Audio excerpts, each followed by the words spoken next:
them and supply. I'm saying July. Honorable members, Mukoni, Matevela Sancho Batumile Binavina. Okay. Arin Roshokamabia, we will come back at 14 hours.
can I ask you to go to page 35 of the draft statement, paragraph 137.9. Yes, I'm That you see, there's a subheading, allegations concerning my involvement in Tembisa Hospital, and then the draft says, regarding past dealings with Tembisa Hospital, my company has previously responded to RFQs. Yes, I see it. Now, you read that yourself, but the impression was that, you know, we're talking to the Tshwane district company, the franchise of the holding company. But in fact, that reference is actually to Black AK Supplies, Trading and Supplies. Yes. Isn't it? Yes. Because that is the company where you supplied, you did various medical supplies to Tembisa. Yes. As you, I think you said, like if you want 100 or 1,000 water bottles or whatever, then those are the supplies that you make, isn't it? Yes, that's correct. So can you just confirm that that is in fact the case? Yeah, that's correct. Yes. Thank you. Now,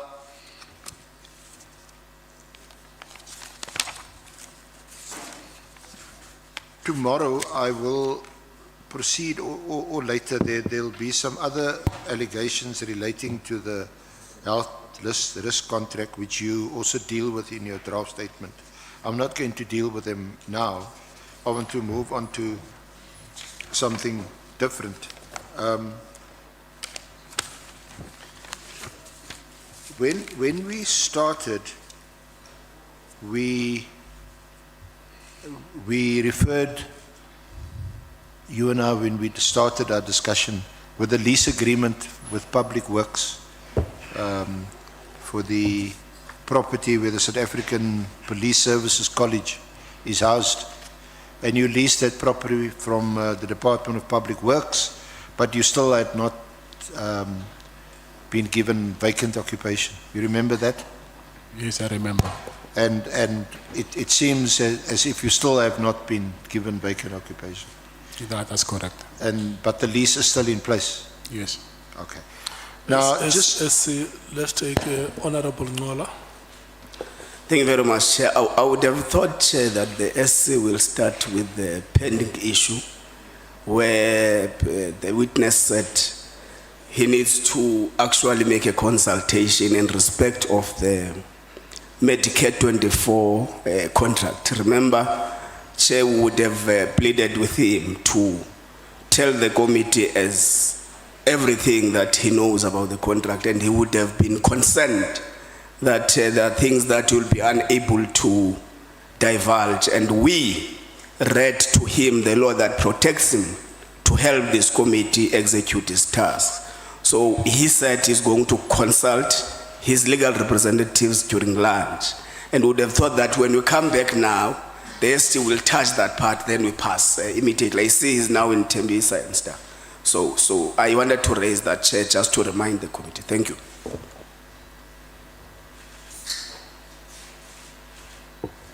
Chair, the witness may answer. We did confer briefly with Mr. Forbey, his legal representative, but it was more in relation to the Powers and Privileges Act, not specifically this issue. I am coming back. In fact, as I indicated earlier, we'll ask Ms. Matlala to deal with that aspect further of the health risk contract. Yeah, let's proceed. Thank you. Yeah, so we dealt with the lease. Then at paragraph 12 of the statement Of page 35 still. of your draft statement, yeah. Are you still on page 35? No. Paragraph 12, it's on page 4 Oh, of paragraph your 12. statement. 12. Okay. Have you got it? Yes. Where you say, despite having a lease over the property, I could not access it. Yes. This is because SAPS members were still utilizing the hospital. We addressed a letter to the National Commissioner of South African Police Services through our then attorneys, and in paragraph 5 of the letter dated 19 January 2024, we stated as follows: through investigations, we established that the hospital was being used by members of the SAPS who has an irregular relationship of a corrupt nature with members of the police who are making sure that our client does not acquire occupation of the property. This particular facility had nothing to do with the tender awarded to Medicare 24 Swami. So just on that, so this letter, you say, you use the word we addressed the letter. Who would that have been?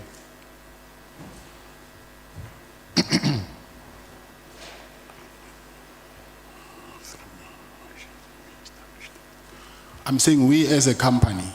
As the company? Yes. Yeah, okay. So which entity? Medicare 2420. Medicare 2420, okay. Yes. And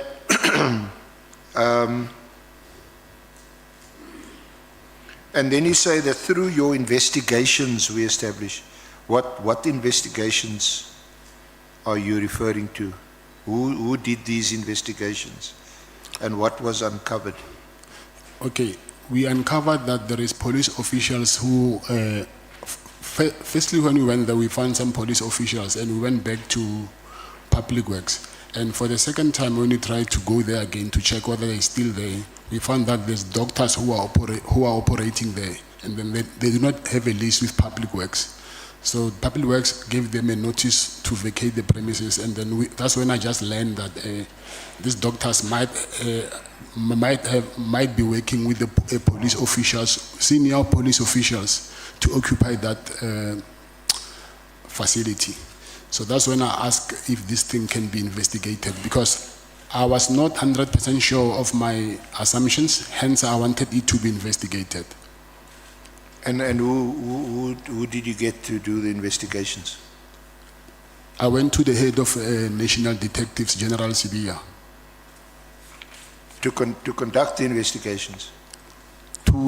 Not to conduct the investigations, to check these allegations that I had just heard that there is police officials who are operating with the doctors there. Yeah, I want to get to General Sibia, but I'm still on paragraph 12.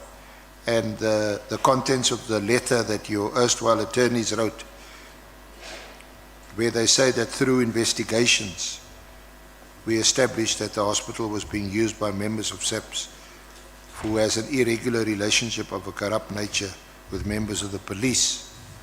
So which investigations or investigator are you talking about? When we said investigations, we're not meaning that we have appointed private investigators. I'm saying from what we heard, referring to investigations.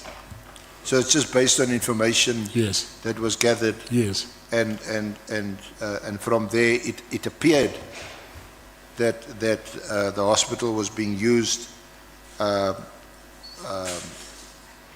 members of SAPS who have an irregular relationship of a corrupt nature.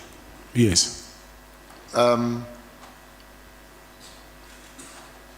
there any other details from this information that was gathered by you and your lawyers at the time that you could share with the committee, and this relationship of a corrupt nature? I've tried to for this thing to be investigated, but I've been stopped, and I didn't continue with it. So I didn't have any further information. Yeah, but I'm asking about the information that was at that time at your disposal, and that your lawyers relied on when they wrote this letter to the National Commissioner to say, from our investigations, it appears as if the hospital is being used by members of SAPS and they have an irregular relationship of a corrupt nature. So it's that information that I'm asking that you share with us. It's the information that I just told you about, that there is doctors who are there, which even myself, I saw them there. Yeah. So who were operating without a lease. Already that thing, as it is, it was corrupt because they were operating unlawfully. Because I'm the one, even now, I'm the one who has the lease, but they are there.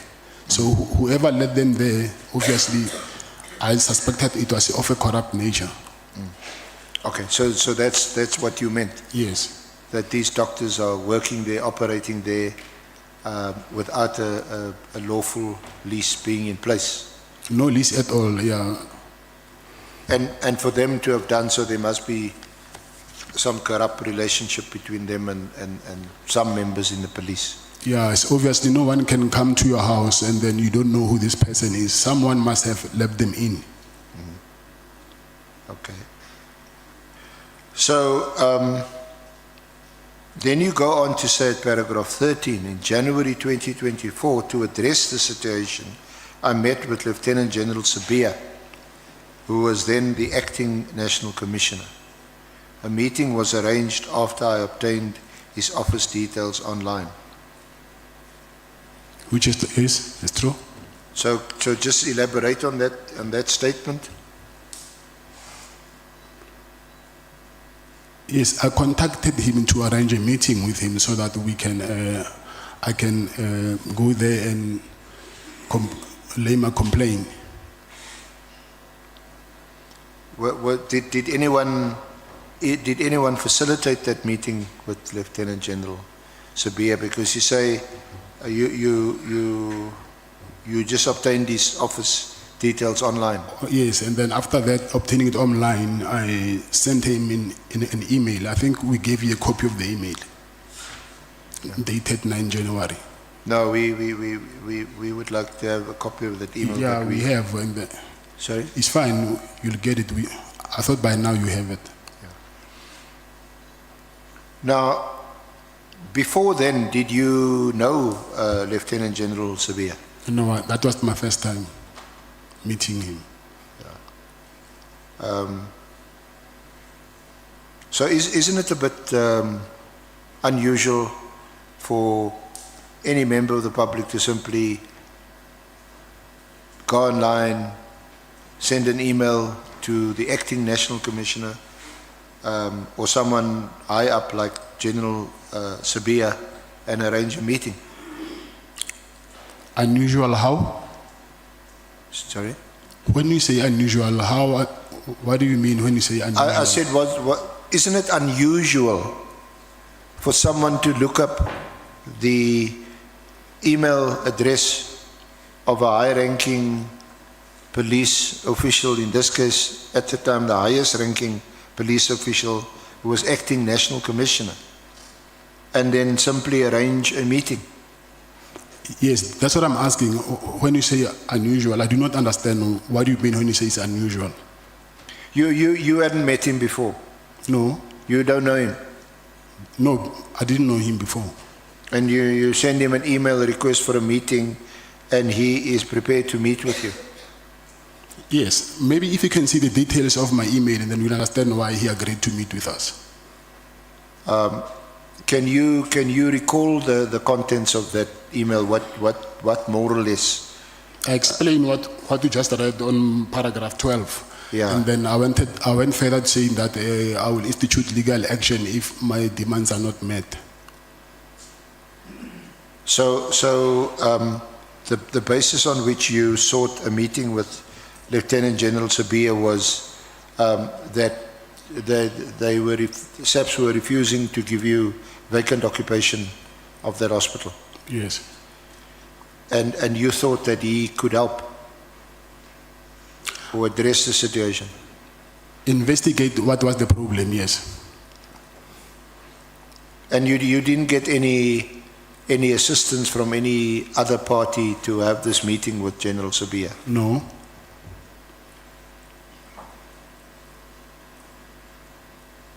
So where did you meet him?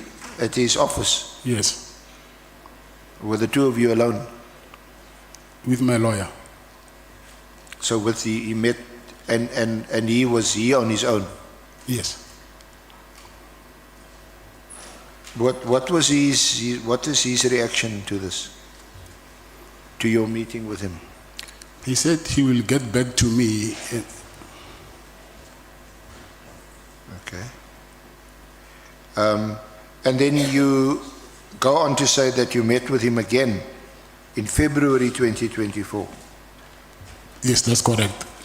together with your legal counsel at his offices situated at Wachthuis 229 Pretoria Street, Pretoria.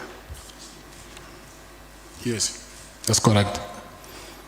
Was that with the same lawyer you met him the first time? Yes.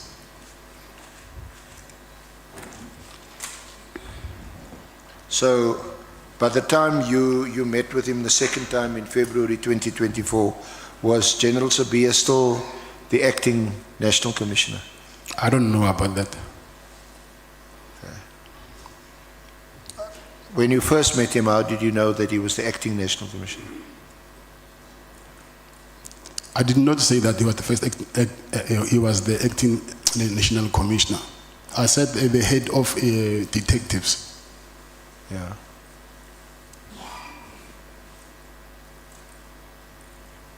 So again, I ask, I mean, isn't it a bit odd that the head of the detectives, what is he going to do with assisting you with a lease agreement that, according to you, the police were not honoring?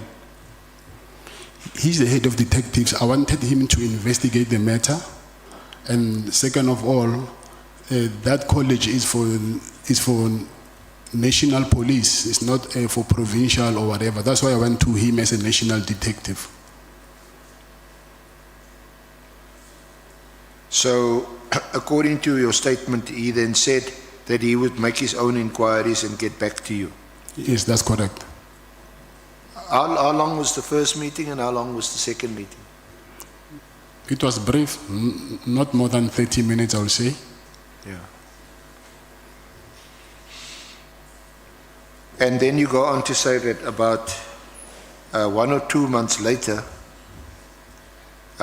you met with him again at his office. Yes, that's correct. And at that meeting, he told you that it would not be possible for you to take occupation of the hospital, despite the fact that you had provided proof of the award of the lease agreement contract with the Department of Public Works. Yes, that's correct.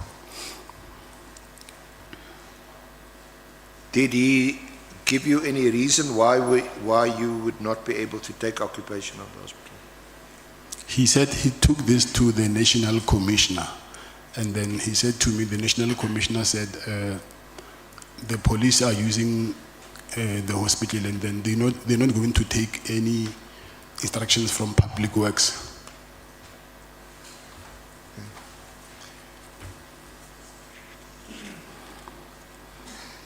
So was that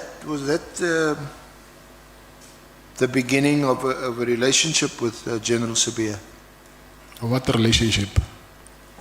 Well, I'm asking you, was that the last time you saw him, or did you see him again afterwards? And if you saw him again afterwards, in what connection did you see him afterwards? Yes, I saw him again. And in what connection was that? It was regarding, it was long ago, it was regarding, he actually wanted to ask me, because he said he was investigating a kidnapping case. And then he asked me if, because the person who was being kidnapped is my very close friend, and he was asking me about him.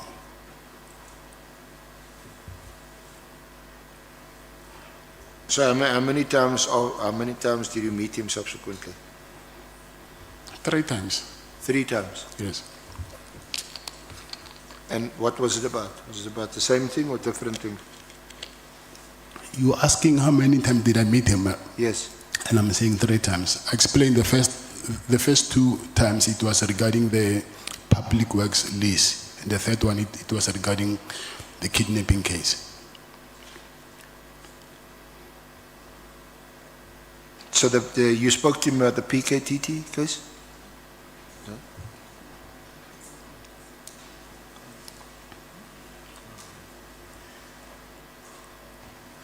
Excuse me. Oh, the kidnapping case.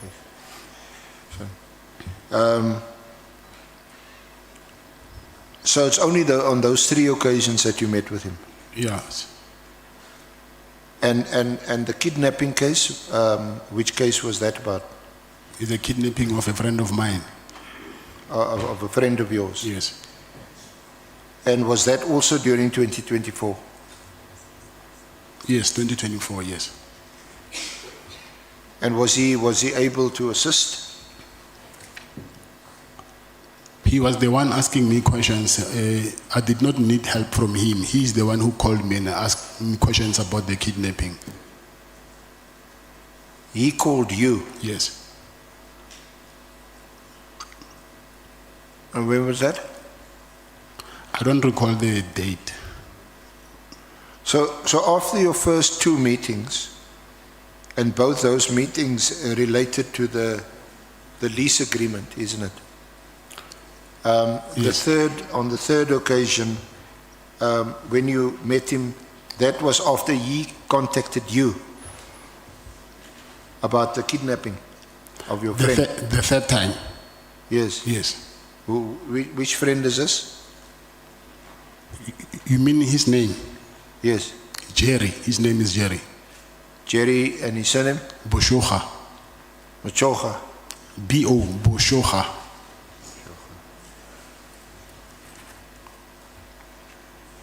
B-O-S-H-O-G-A. Boshoga.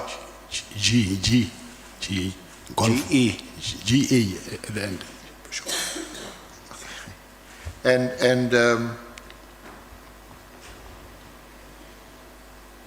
why did he phone you about your friend's kidnapping? What did he know about the kidnapping? Why is he phoning you? He was investigating it, I assume, because he's the head of detective. Were you aware of the kidnapping? Yeah, I remember when we were doing consultation, I told you that the police came to my house and they asked me about the kidnapped person. That was him. Okay, so we're going to get to that. Was that after the first raid Yes. on your house? The first one, yes. Okay.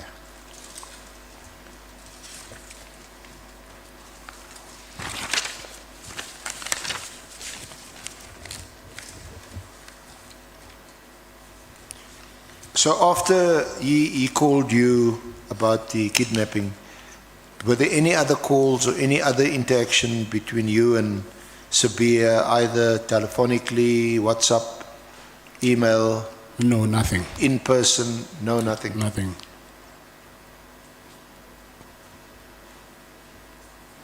Now, let's move to your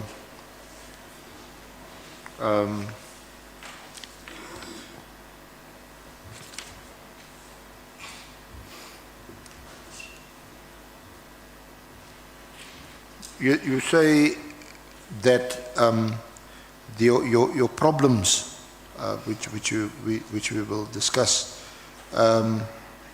started when the health risk services tender contract was awarded at the end of June.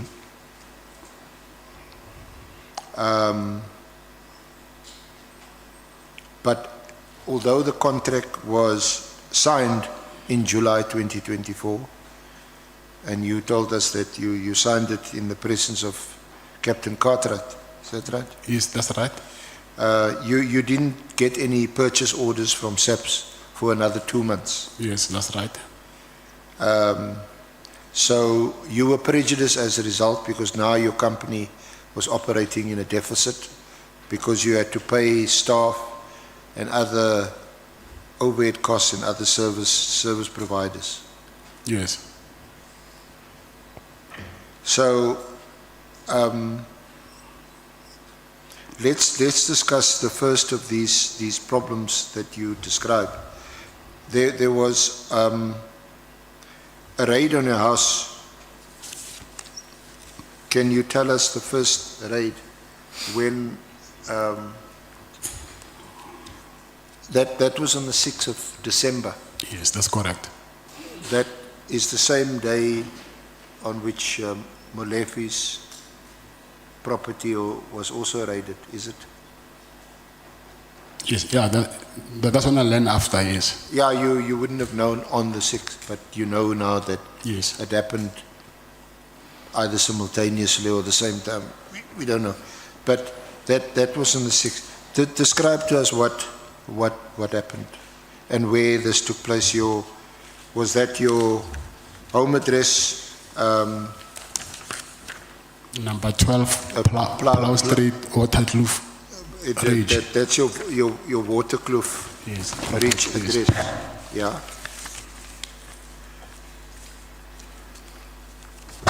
Yeah. So just describe to us what happened, what did you experience? Okay, I think it was around between 4 and 5 in the afternoon. So I was sitting in the main bedroom with my wife, and then we just heard a kid screaming in the house. So I wanted to go to check what is happening, and I saw some guys wearing balaclavas, holding assault rifles, approaching towards the main bedroom where I was with my wife. And then when they got into the house, they said, inside the main bedroom, they said we must lie down. Myself, I must lie down on the floor. And while I was lying down, I saw also the kids, they made the kids also to lie down and push their hands behind their head.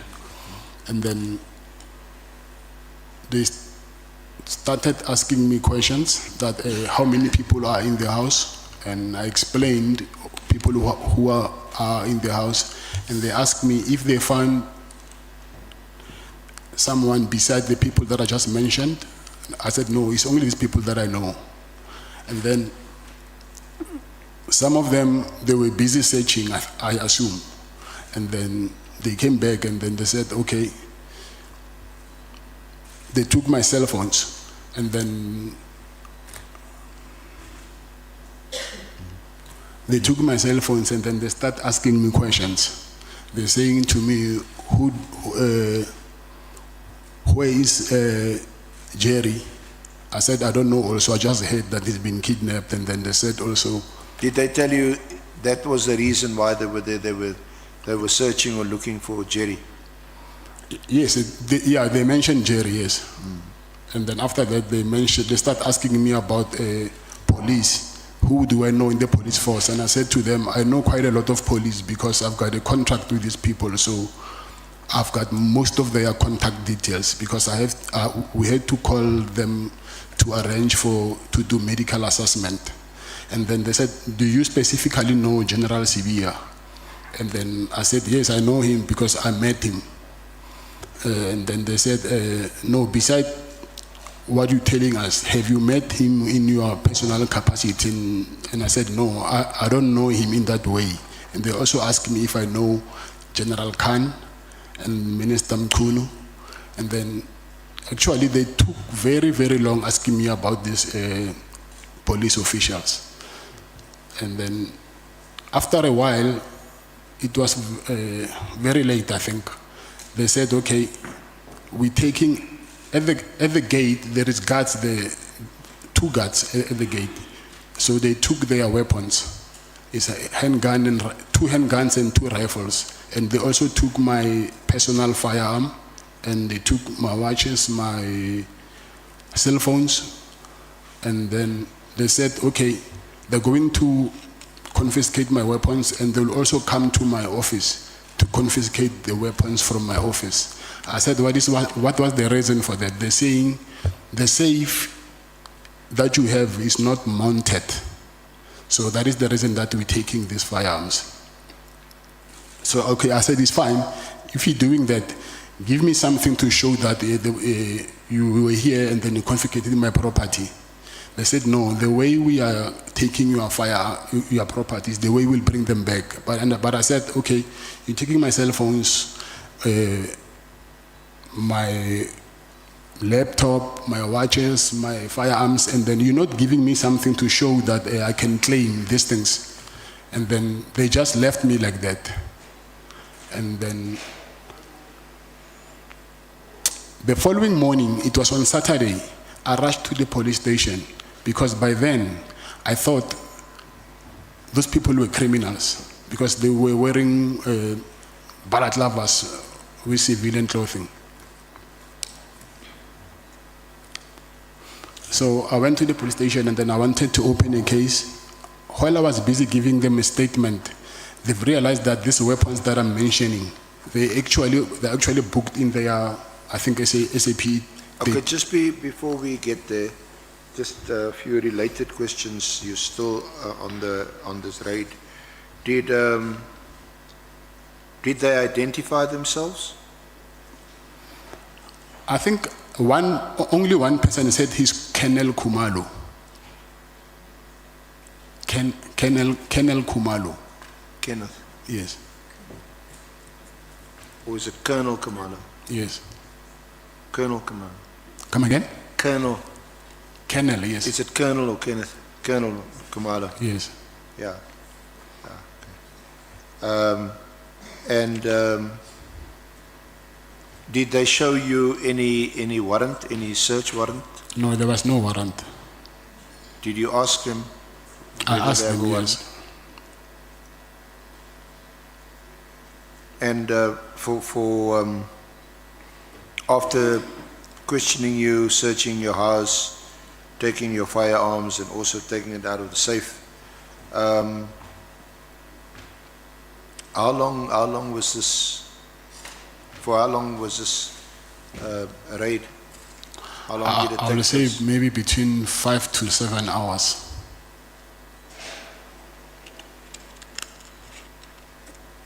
And where were you all this time? In the bedroom? In the main bedroom, yes. And your wife? They took her out of the main bedroom. I think he was somewhere in the other bedroom or something, I don't know. But I was in the main bedroom. And how many children were home? 4 children. 4. Yes. And what happened to them?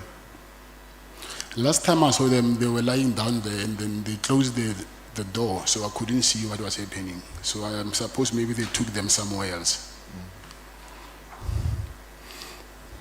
And do you know, or did you hear subsequently what happened to them? How were they treated? Yes, yeah. I heard after, but that's when they left.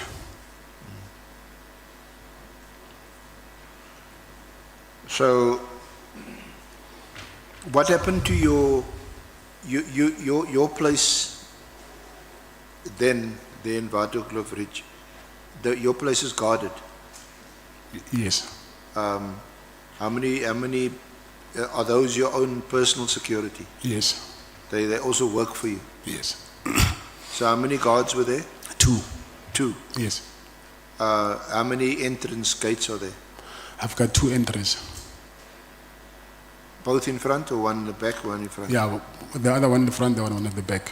Okay. And were they both guarded? No, the only one that we're using is the only one that is got. The other one is locked, so you can't get in unless if you break the gate. And these guards, are they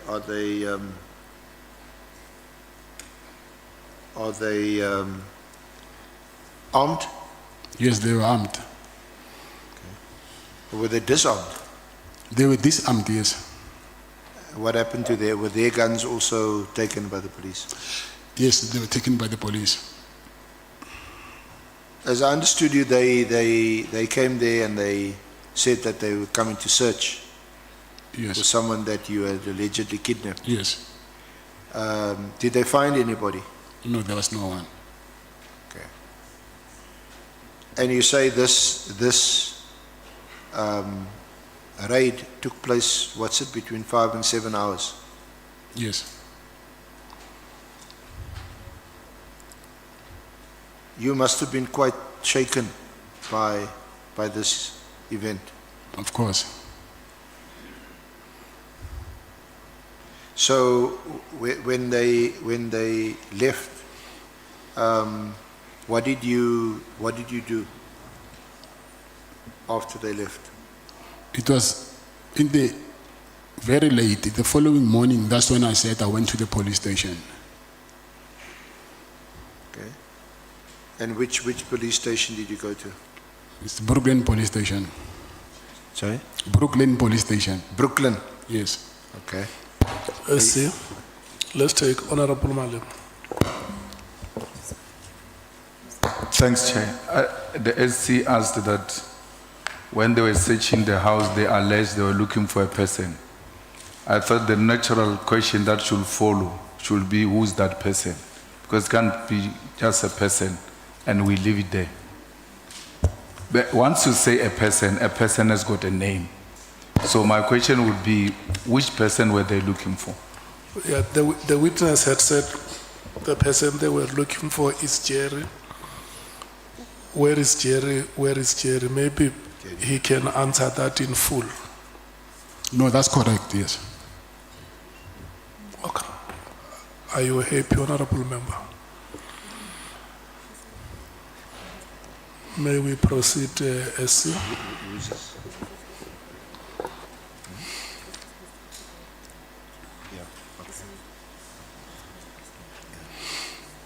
Can I just take him?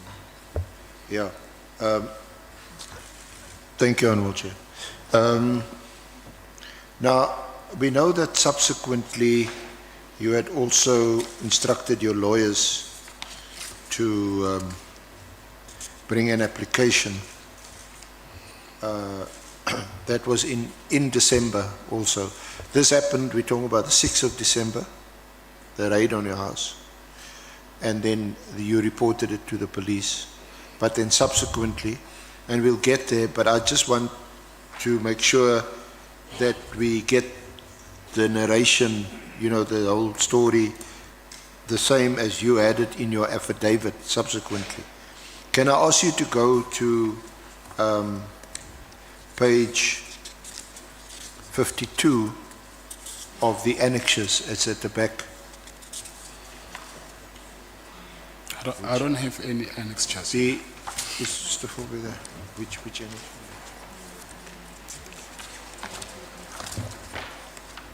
It's The last page that I have is it's page annex. 39.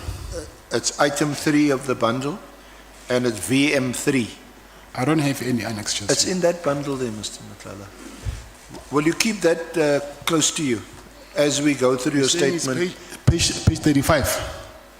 Page 52. But the annexure starts at page 43. That's your court application,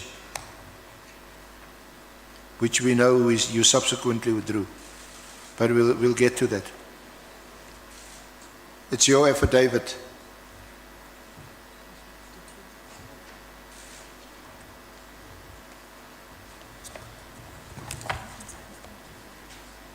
Page 43. No, 50. It starts at 43. And your affidavit at page 52. Can I ask your legal representative to help? 52. 43 actually.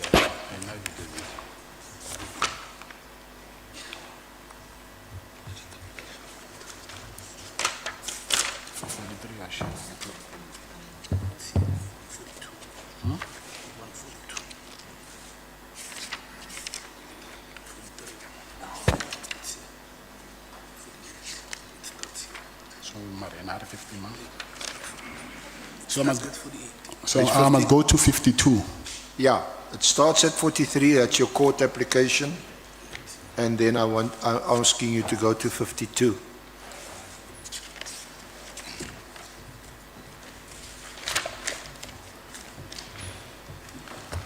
Got it? Yes, 52, I got it. Yeah. Okay, so go to paragraph 13. Yeah, I'm gonna. So can you just read back to us what you said in your affidavit from from paragraph 13? That is what happened on the 6th, Friday the 6th of December. Yes. Yeah, I want you to read it. This is what you said in your affidavit. Last week, Friday, 6 December 2024, at about 16:45, about 100 police officers that appeared to be members of the Special Task Force, the National Intervention Unit, and Crime Intelligence arrived at my home residence. A certain Colonel Kumalo introduced himself and appeared to be the commander of this unlawful operation.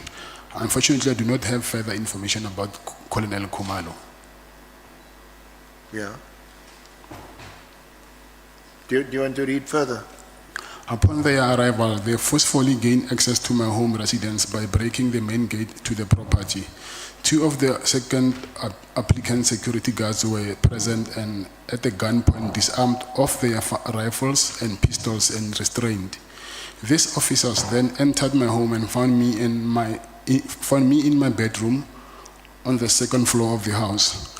The officers instructed me to lay down on the floor whilst pointing several rifles on the I think they spelled it wrong.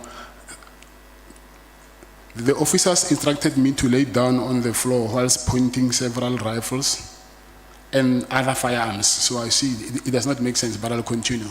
Yeah. At me and strangling me. I complied with their request and laid down on the floor. The confirmatory affidavits of the security guards regarding the events of the day deposed to by Mkhize MJ and Bengu MS are attached here to as annexure FA5 and FA6. At all times, I duly complied with the instructions of the police officers while they were scattered over my property, searched all the rooms and cottages. The police officers then came back and instructed me to open the firearm safe, which I did. The police officers searched the firearm safe and thereafter took me back to the main bedroom. Should I continue? Yes. In the bedroom, the police officer started to question me, asking me who I knew in the police service, to which I answered that I know a lot of officers as they are my clients. The police officers then asked me if I know General Khan or General Sivia, to which I answered that I know General Sivia as he gave me permission to use the hospital at the SAPS College, Pretoria West, to conduct medicals of the new recruits. Yeah, I'm asking you to read that part until paragraph 21, Okay.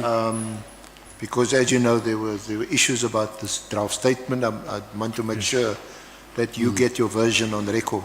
This is obviously under oath in a court document, so I want you to read it. Yes. So I must still continue. Yes. The officers then asked me if I know anything of the kidnapping of Mr. A.B. Dikgate, his wife and the son, and why I will help someone that I don't know and aid in the kidnapping. I answered and confirmed that I was requested to assist the Dikgate family to locate the whereabouts of Mr. Dikgale and the minor son. This is due to the fact that I'm the owner of the security company.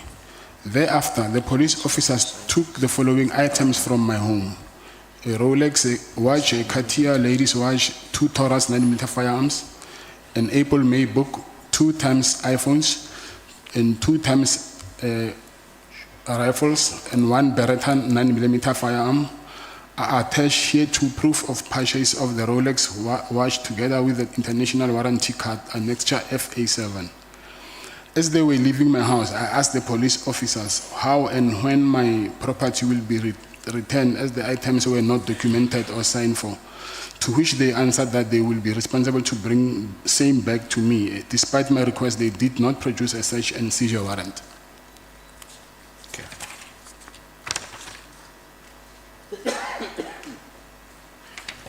So you had mentioned earlier that and then Honorable Malema had also sought clarification on this, but you mentioned already that the person that was allegedly kidnapped, Yes. and whom the police were searching for was Jerry Boshoga. Yes. But we don't, where is his name? There is this, A.B. Dikgale, I see, yeah. sorry? Yes, I see it's Dikgale here. So it's Dikgale's son? No. No. Can I explain that? Yes, please. Yes, Dikgale's wife and Dikgale's son, also they were kidnapped also. So they asked me about the Khale and the Khale's wife and son first, and then after they asked me about Jerry. So I see here on my application to the court, I only mentioned the Khale.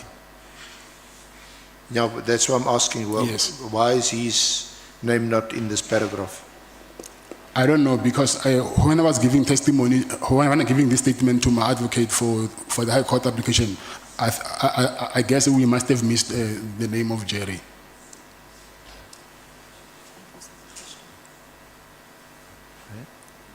Sorry. Chair.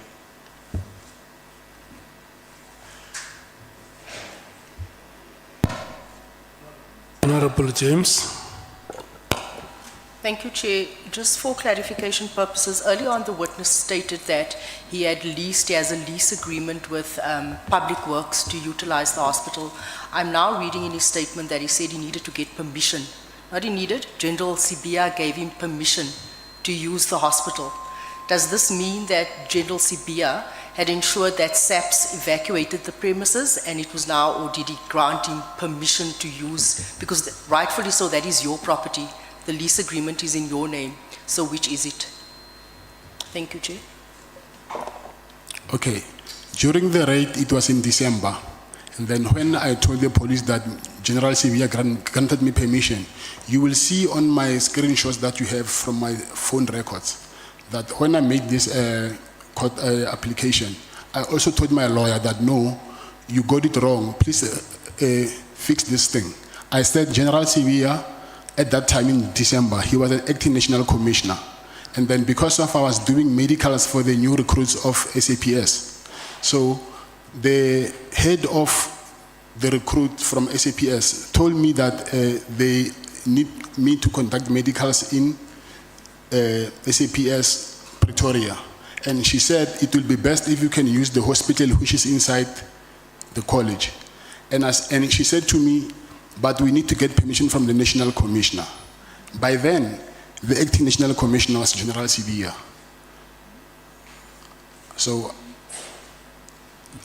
I think I've clarified that. Honorable James, are you okay? Yes, I am. Thank you, Chair. Let's proceed, SC. Thank you.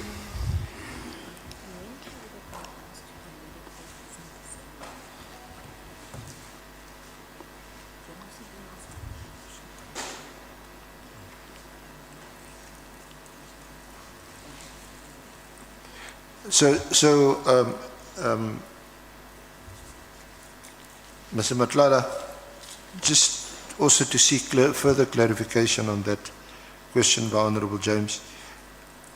At that time, General Sibia wasn't the acting national commissioner any longer when you got that permission. I never got the permission. I'm saying they asked me to ask him to grant us permission. However, we couldn't get hold of him. So she ended up getting permission from another general called General Zulu. She's the one who gave us permission. General Zulu? Yes, but not the hospital. I remember they gave us a hall like this, and we had to partition it so that we can conduct medicals assessment. So it sounds to me like was it just a sort of partial use of the property? Say that again? Was it just a partial use of the property, not the whole property? I'm saying the hospital, we never used the hospital to conduct those medicals. Inside that college, it's like here in DCS, there's a hall like this. So they granted us permission to use the hall, and then we petitioned inside the hall to conduct those medicals.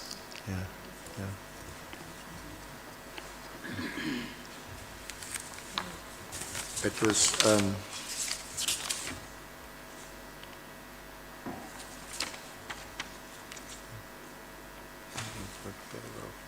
how is this, okay. So after the raid on the 6th, the following day you went to report this at the Brooklyn police station. That's correct. to open a case Yes. of robbery. Yes. But when you went to the police station, the police, you dealt with the shift commander on duty there, Lieutenant Colonel Ravele, Yes, that's correct.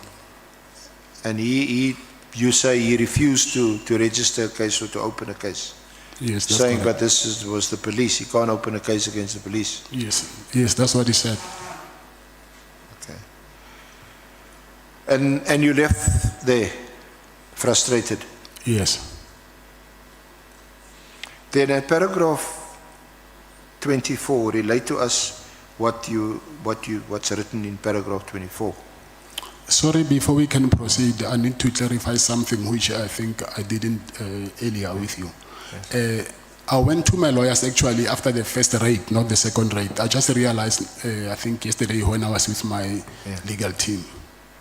After the police refused me to open a case, that's when I went to my lawyers to complain about the harassment. And that was before the second raid. Yes. The second raid was 19 The December. 18th. The 17th. The 18th. 18th. Yes. And you brought the application was drafted before then. Yes. Yes. Okay. And yes, that's dealt with on the next page, the second raid. But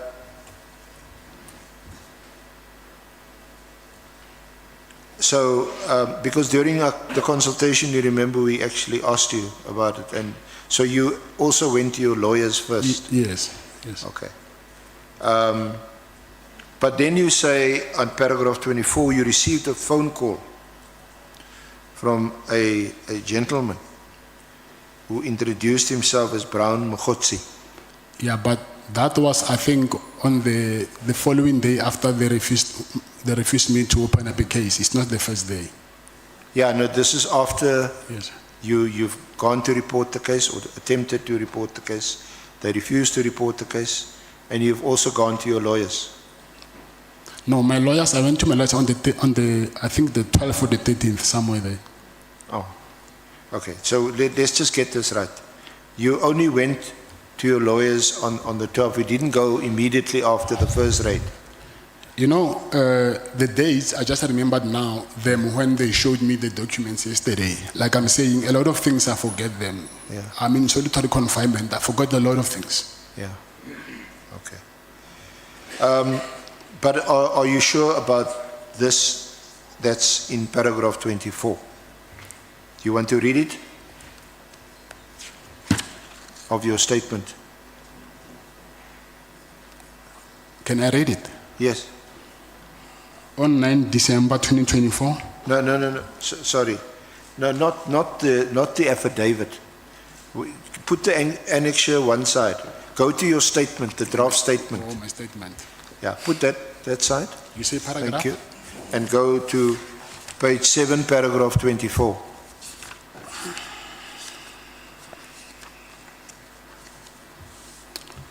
I then received a call from a gentleman who introduced himself as Brown Mkhwanazi, who stated that he was calling from the office of the Minister of Police and that he wanted to assist me. I informed him of what had happened at Brooklyn Police Station, and he advised that I should instead go to Protea North Police Station to open the case, which will subsequently be transferred back to Pretoria, Brooklyn. I went to Protea North Police Station as advised, and they told me they will issue a case number, but I never received any case number. Okay. So just to pause there,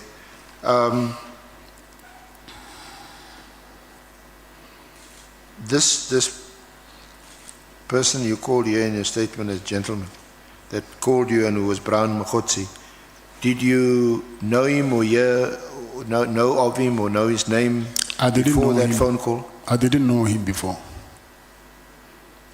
So you wouldn't be able to tell us where he got your number from?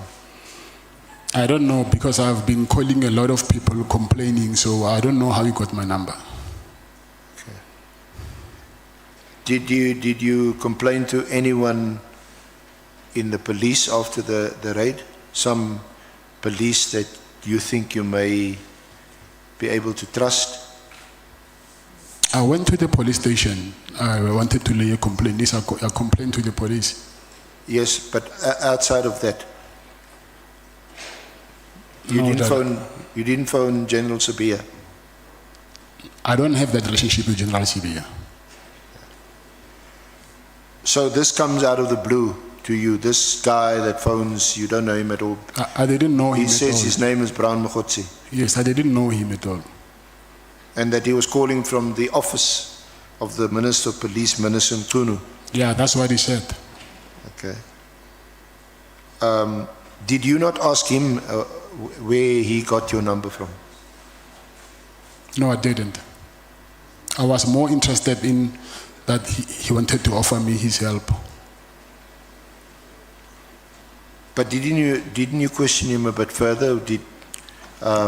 Isn't this strange or odd or a coincidence that someone is now phoning you from the minister's office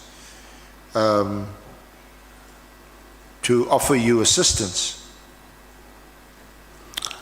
It's not for me at that time. Yes, it is strange, but for me at that time, I didn't think in that way. Like I said before to you, that if you are sick and someone brings a cure, you wouldn't ask where you get this medication from. I just wanted him to help me. Okay. So this is from Dr. Mkhwanazi, the medicine man. Yes, by then, that's what I thought by then. Yeah. So he says, no, I'm phoning from the minister's office. Of course, you don't know. He may be phoning from an office next to you or down the road. You don't know whether it's actually the minister's office. Probably. But at that stage, you say, if anybody's offering to help me, I'm quite happy to accept the help. So you're in quite desperate straits that you would accept anybody's help. Yes. Yeah. So you then say that you informed him of what happened at the Brooklyn police station.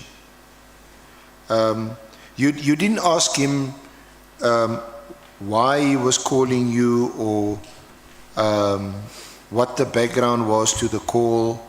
He didn't tell you, I heard that you in some trouble and all that. He didn't give you that any detail. He told me that I hear that you've got problems with the police, and then we are here to help you. Hence I said here that he said to me that we want you to go and open a case in another police station, and then we'll transfer it back to Pretoria. So I was more interested in the help that he was offering. It would have been clear to you that he must have some inside information about. Of course what he happened. does. He does, yeah. And you didn't ask him where he got this information from? No, I didn't ask him. Okay. So you took his advice. You went to the Protea North police station, and did they open a case, or did they just tell you they would open a case? I gave them a statement, and then they said they will register a case, and then they will send me Yeah, you normally get an SMS. an SMS of a case number. But you never ever got such an SMS. Nothing. Did you call Mr. Mkhwanazi after that to tell him that I have not done what you asked me to do? What happens next? Yes, we were in contact, yes. Sorry? Yes. Okay. We going to get to your interaction or your exchanges with Mr. Mkhwanazi in a while. But is that where your interaction with Mr. Mkhwanazi started? Yes, that's correct. That day after the raid? Yes, that's correct. So you say roughly 2 weeks after the first raid, around about the 18th of December, the same unit came to your office Yes. SC, let's take Honorable Nomvalo. Yeah, thank you, Chair. No, I just want to check with the witness, Mr. Matlala, if you say you never received an SMS confirming that the case was opened, do you mean that it was never opened at all, the case? I mean, it was never registered. No, I'm saying it was never registered. Yes. So since that day, it has not been registered? Yes. Okay. No, I just wanted to confirm that, Chair.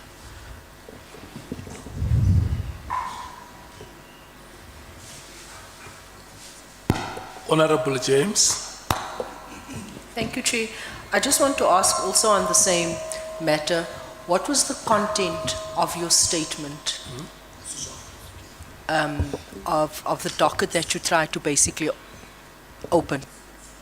Is my sound off? Yes. Okay. What was the content of your statement? Okay. Is what I was basically explaining, that it was on Friday, the police came, they let me lie on the floor, they took my property, they didn't produce any search warrant. And then what I was more worried about is because they took my firearms, which I thought if anything happens to those firearms, I will be charged for that. That's what actually made me to go and open a case. So it was basically theft and police brutality, the case type? At that time, I did not know whether they were police or not. So I went to open a case. Then I just found out when I was at the police station that these were actually police. But still, I was worried about the harassment part. Okay, thank you.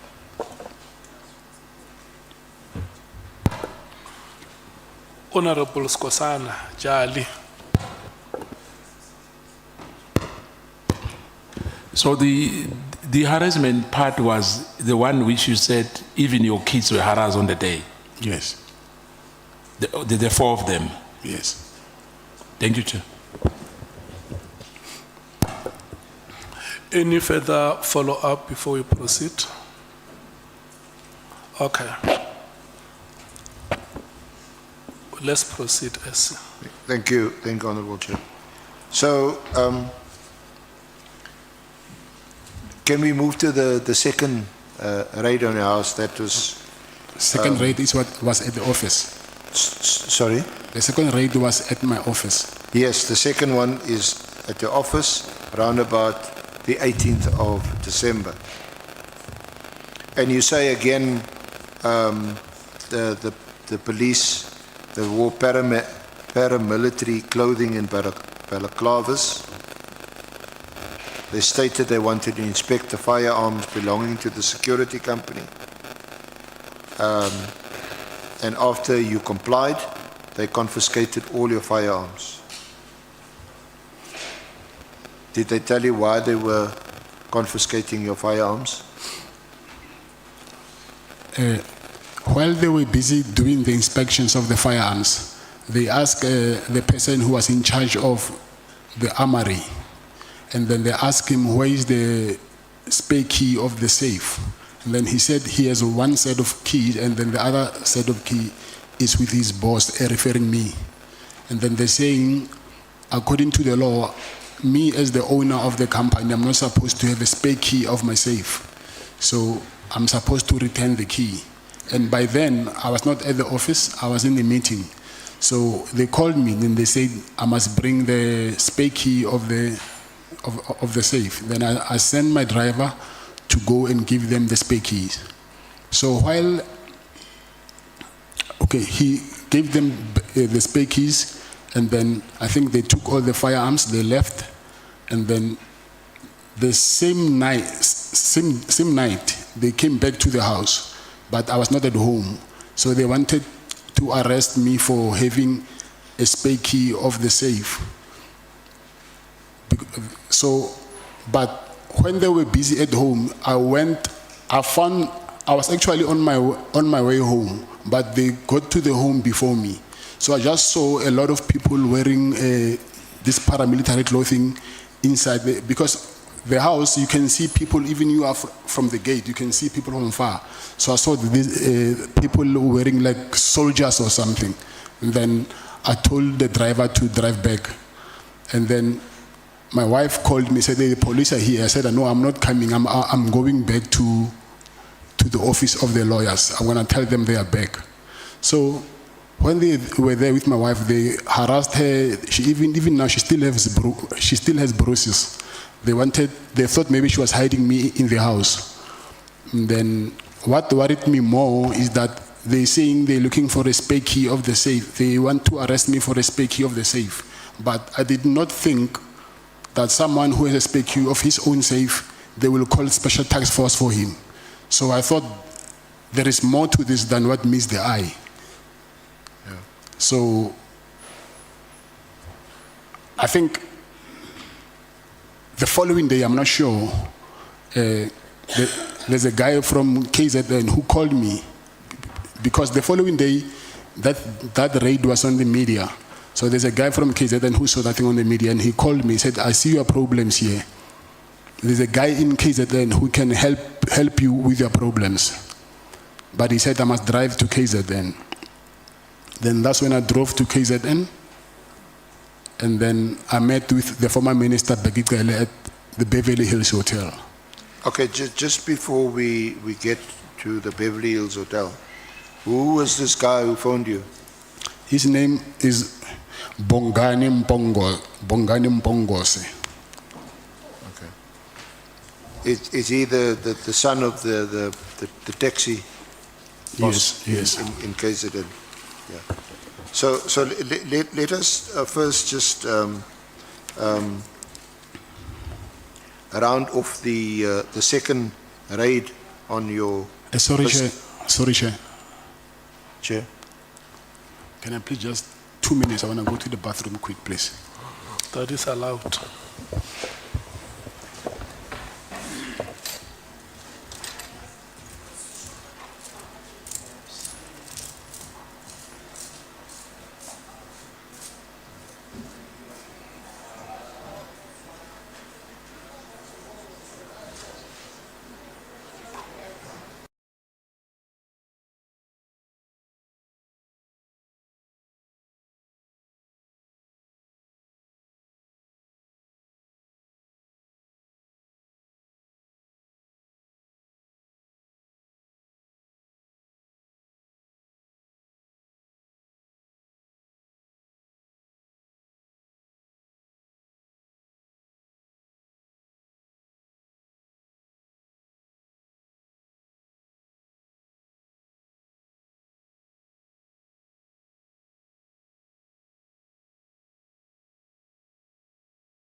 SC.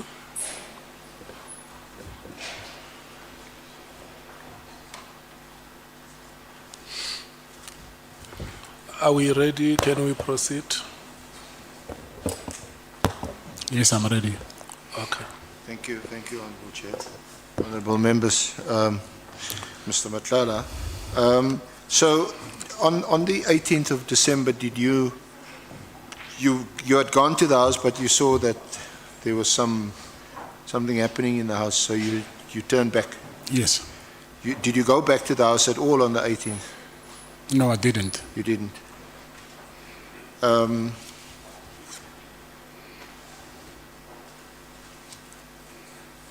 Now, you also shared with us your wife's experiences. It's on page 9, paragraph 28. Do you want to read that into the record? My wife, Tsakani Matlala, has also shared her traumatic experience of a raid by the Special Task Force team on our house. She recounted how my young children, aged 6, 9, and 11 at the time, were forced to lie on the floor with their heads on their heads, with a rifle pointed at them.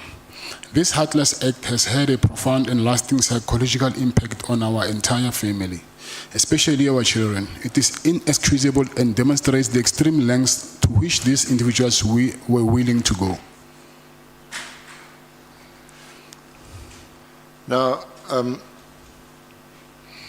you summarize and you say that these incidents are somehow connected. Is that right? To the hospital lease and the Medicare 24 contract. The contract, yes. And you draw that conclusion if you go to paragraph 29. Do you want to read that or elaborate on that? This raids the confiscation and theft of my property, the harassment of my family, and the confiscation of my devices, and all occurred during a period when I was actively pursuing legitimate business contracts and simultaneously facing difficulties with SAPS regarding a hospital lease on my Medicare 24 contract. I believe these actions were part of a coordinated effort to harass, intimidate, and ultimately derail my business, possibly due to my perceived and/or alleged association with certain individuals or my involvement in the Medicare contract.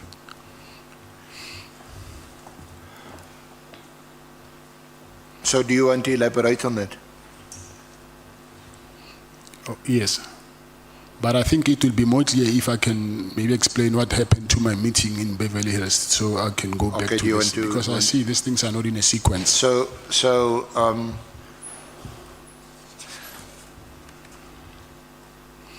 let's first deal with the court application, and going to your lawyers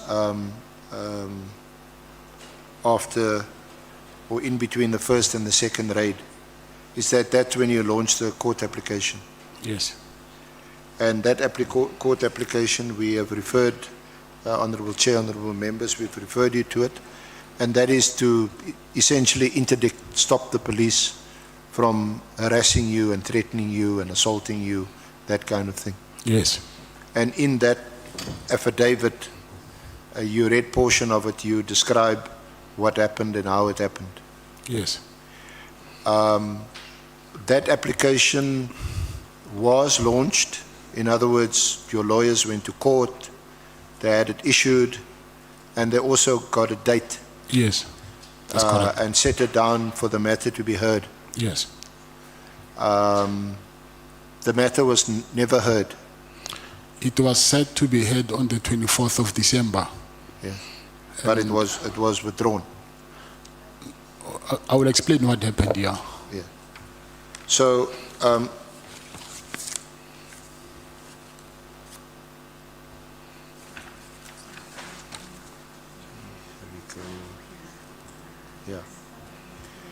yeah.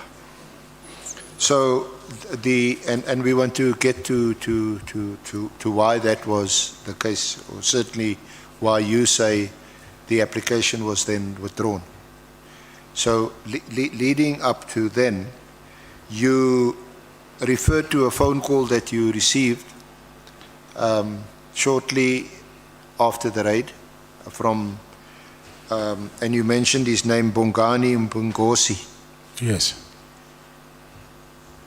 I see is he also known as Mabonga, or is that a nickname? Yes, it's a nickname, yes. Sorry, Mr. Matlala? Yes, it's a nickname. Okay.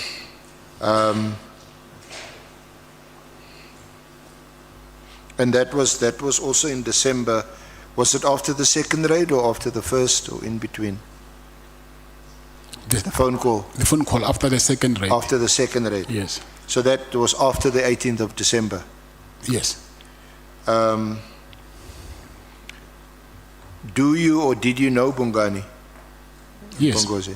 Yes. Sorry? Yes. How did you know him? I knew him. How did you know him? I knew him because he was friends with a friend of mine from KZN. Okay. Was he connected to the late Msisi at No. No. No. Because they were also in the taxi business. He was not in a taxi. I knew him, but he was not my friend. He was someone, I think he was into security as well, not taxi. Okay.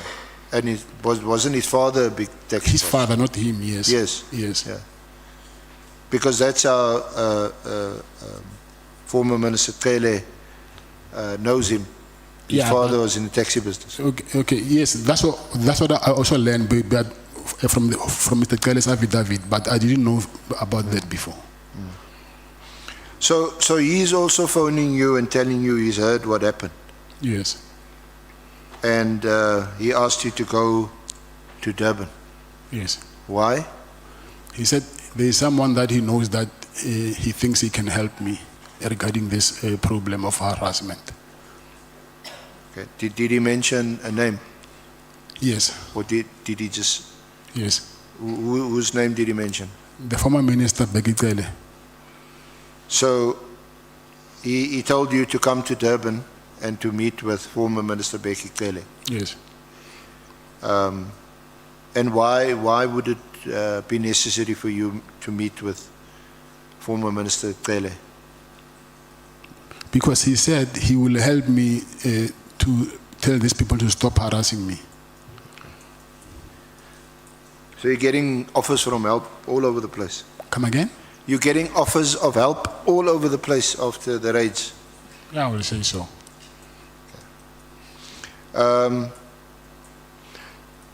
But before you now meet former Minister Cele, you had already initiated court proceedings? Yes.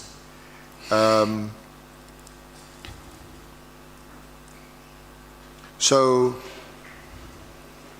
when do you meet him and where do you meet him?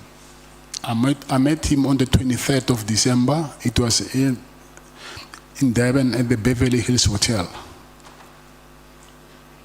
Okay. Is that the first time you meet him? Mr. Begitele?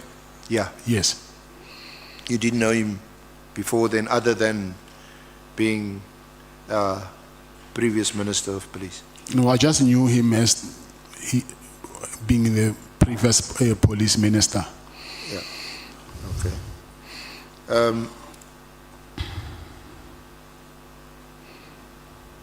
And did he give you any indication that he knew about you and what you do and your business interests? This is Minister Cele. You mean while we were speaking? Yeah. Did he say, oh no, I know you, I read about you, I heard about you? Yeah, actually, he knew about my problem and when I was explaining it to him. But he didn't, I think he didn't know the face maybe, but the name and what was happening, he knew about it. Okay. So when you met him, was it your impression or clear impression that he knew about these raids on your property? No, he told me when I was explaining him my problem. He was aware of it. He was aware of it, okay. And Then you say at paragraph 37 in the last line that Minister Cele then requested you to withdraw the court proceedings. And you describe it here as a gesture of goodwill, and he assured you that he would assist. Yes. You confirm that, what he said? Yes, he said to me, before he will talk to his people to stop harassing me, I must withdraw this court interdict. And then it was the night before the matter was supposed to sit in court. And then I called my then lawyer. I gave him those instructions that he must just cancel everything. And then I've cancelled everything. And then he took a phone in front of me. And then he said to me that he's calling Lieutenant General Kumalo. And then he called him while I was with him. And then he told him that, listen, this guy, he just got between a Zulu, but he's not a threat to us in any way whatsoever. But obviously, I couldn't hear on the other end what Mr. Kumalo was saying to him. But after the call, he said to me, it's okay, when you go back to Pretoria, you can go to the police station and fetch your firearms. And indeed, when I went back to Pretoria, I went to the police station and they gave back my firearms. Okay. And the person that he called, when he was in your presence and you could hear? I couldn't hear the other, I could only hear him talking. You could hear him? Yes. But are you sure that he called Lieutenant General Dumisani Kumalo? That's what he told me. Sorry? That's what he told me. That is what he told you? Come again? Sorry, that's what he told you? Yes. Okay.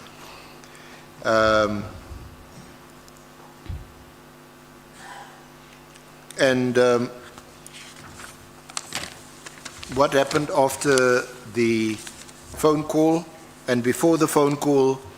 Did you also phone in their presence, in Kele and Pungosi's presence? Did you phone your lawyers to say, yes, withdraw this, don't proceed with the court application? Yes, I did that, yes. Okay. I see. May we take Honorable James? Oh yes, where was that?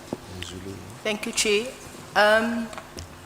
Just clarity, you said that you met with former Minister Becky because you received a phone call that he could assist with your problems, right? Yes, that's correct.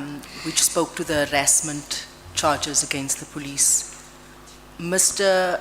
Becky testified before this committee saying that the reason for your meeting was because you had information for him about the current minister, Minister Nkunu. So I'm just confused, what was the main purpose of that meeting? If you can just give us clarity. Thanks. The purpose of my meeting was for me to ask him to stop the police from harassing me. But what you're saying, I know about it. I will explain further when during my meeting with him there by the hotel. Honorables, okay, let me do this. There are two members who want to make follow-ups. It's Honorable Sangoni and Honorable Ntuli, the Chief Whip. Can I check if we have more members so that I note all of you? Honorable Malema will be number 3. Honorable Ngola, number 4. The list is closed. Honorable Sangoni. Thank you very much, Chair. Good afternoon, Mr. Matlala. You said that you couldn't hear the person on the other side, Yes. but you heard Minister Mkhunu saying, and I want to... No, Minister Ele, Yes. former Minister Ele saying, you are caught in, did you say a Zulu war? Yes. And then when he then said that, I know that you can't hear the person on the other end, but did you get a sense that he was then explaining this Zulu war, or it just sounded like the person on the other side knows what a Zulu war is? That I cannot explain, but that's what I heard him saying, that I'm caught up between the Zulu war. What it meant even today, I don't know what that means. Chief Whip. No, thanks, Chair. The first question I wanted clarity has been asked about the Zulu War, and let's leave it where you answered it. The second one, Mr. Matlala, is that if I heard you correctly, and you obviously indicate if I did not get you properly, there is a person who called you from KZN and advised you to interact with Mabonga. Or is it Mabonga who called you Yes. to prepare for a meeting with former Minister Cel? Yes, it's Mabonga who called me. Okay. No, thanks. Honorable Malema. Mr. Matlala, you said the people who rated you, amongst them was a person called Khumalo. And then you go to a meeting, you tell Kele your problems. Then Kele says, withdraw the case. You withdraw the case. On the phone, you call your lawyers, withdraw the case. Kele calls a person called Khumalo. He says, no, this guy is caught in a battle or a fight, a Zulu war. Yes, withdrawn a case, something to that extent. And then when he drops the call, he says to you, when you return to Pretoria, go and take your firearms. When you return to Pretoria, you get your firearms.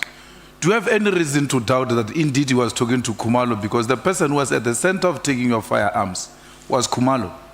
No, I didn't say I had any doubts. No, I'm not saying you said that. I'm saying, do you have any reason to doubt that he was talking to Khumalo? Because the person who came to fetch the guns is Khumalo. Then Khumalo get calls, the guns get returned. I mean, the guns, you go and collect the guns. So when Kele says, I spoke to Khumalo and you get the guns, you have no reason to doubt that Kele was talking to Khumalo? No, I didn't have any reason to doubt at all. Thanks. SC, let's proceed. You forgot? Oh, yeah. I forgot you, Honorable Ngola. And I see that there are members who are triggered by... Sorry, Chair. I think I need to clarify something to Mr. Malema here. Because the person who came to my house, it was Colonel Khumalo, not Lieutenant General Khumalo. However, Lieutenant General Khumalo, I just learned now that he is the operations manager of this PKTT unit. He's the head of this unit. I just learned now through the affidavits. Let's do like this. Before you speak, who else wants to speak? Honorable Mwango wants to speak. Well, there are two things. Thank you, Honorable We Chair. are starting with Ngola, and then you come after him. Honorable Ngola. Thanks, Chair. I want to check quickly. Was the meeting between you and the former minister on the 23rd of December or on the 18th of March? 23rd. 23rd Yes. December? Yes. Oh, okay. What mode of transport did you use to go to Durban? I drove. You drove? Yes. Okay, thank you. Thanks, sir. Bangazita. Thank you, Honorable Chairperson. My first question has to do with the Khumalo. That the former minister was talking to. Could it be the Colonel Khumalo who actually was leading the operation that actually took your property? Or could it have been the general? Because there are two Khumalos that are involved that you have already mentioned. And my second question has to do with Mkhwanazi. Whether you have known Mkhwanazi before the call that actually he made to advise you to actually meet with the former minister to discuss your predicament. Okay. The first question, actually, there's three Khumalos. There's the colonel, and there's a major general who is the head of detectives in Gauteng, and there's a lieutenant general who is the head of who is the operations head of this PKTT unit. So the person that I'm referring to is Lieutenant Dumisani Khumalo, who's the head of the operations manager. I don't know what to call him, of this PKTT unit. And the other question you're saying it was Mbongos, right? You said I knew him before. Do you know him before? Yes. Before the? Yes, that's Oh, correct. okay. Yes. Well, no, I will come back at some other time. Okay. Okay. I'm looking at you one by one, honorable members, that we proceed. Let's proceed. Thank you. So, Mr. Matlala, you quite nicely explained the differences between the three Kumalos. Yes. Is that something you learned later? You seem to be pretty well informed. Yes. It's because while I was complaining to Minister Kele, I just learned after, even myself, because when I applied for that High Court application, remember they give you the right to reply. So the person who replied, it was General Khumalo. You know, the respondent must reply. So the person who replied, it was General Khumalo. And while I was, but we'll get to that later, but when I was with Mr. Kele this year now, when he used to come visit me, to visit my penthouse here in Pretoria, he told me that I was under the impression that Lieutenant General Khumalo, Dumisani Khumalo, he was the one who replied to my High Court application. Then he explained to me that no, actually it is General Mbuso Khumalo, who is the head of detectives in Gauteng, because the unit that is operating here, I think it's a joint venture or something with the PKTT thing. So he explained that thing to me. Then that's when I understood that, okay, there's also Major General Khumalo, who is the head of detectives, and then Lieutenant General Khumalo, he was the overall head of this PKTT unit. So that thing, I also got it from Mr. Kele. Thank you. So it sounds to me the same sort of combination of PKTT and the Gauteng. I think they would be the elite sort of drug syndicate unit, and the other Khumalo, who also raided Molefe on the 6th of December. Were they the same police who raided you on the 6th of December? I will say the same unit. Same unit? Because I think that thing happened while I was raided, he was also raided. So it cannot be the same people. I don't know. Maybe they came to me before and went to him after. I don't know that. But because I was never arrested that day. So maybe they came to me first and then they went to him after. I don't know that. Yeah, I don't. But what I know is they are dealing in political killings. Hence they call it the political killings tax team. Mm. So I thought that they were dealing with political killings. Okay. So it certainly then appeared to you that former Minister Kele was someone who could assist you and did assist you. He did assist me, Your yes. firearms were all returned. Yes. Assist you. He did assist me, Your yes. firearms were all returned. Yes.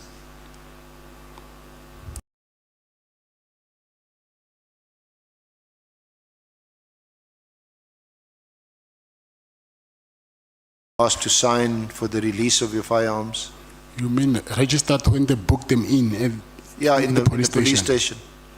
I don't know whether they were registered or not, but when I went to fetch them, I found them where they put I think it's evidence or something.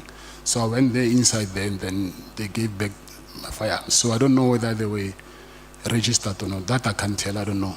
But did you go to the police station to fetch your firearms? Yes, at Bruin Police Station. Brooklyn? Yes. Okay. So, I'm going to deal with your interaction with Mkhwanazi and those WhatsApps in a bit more detail later. But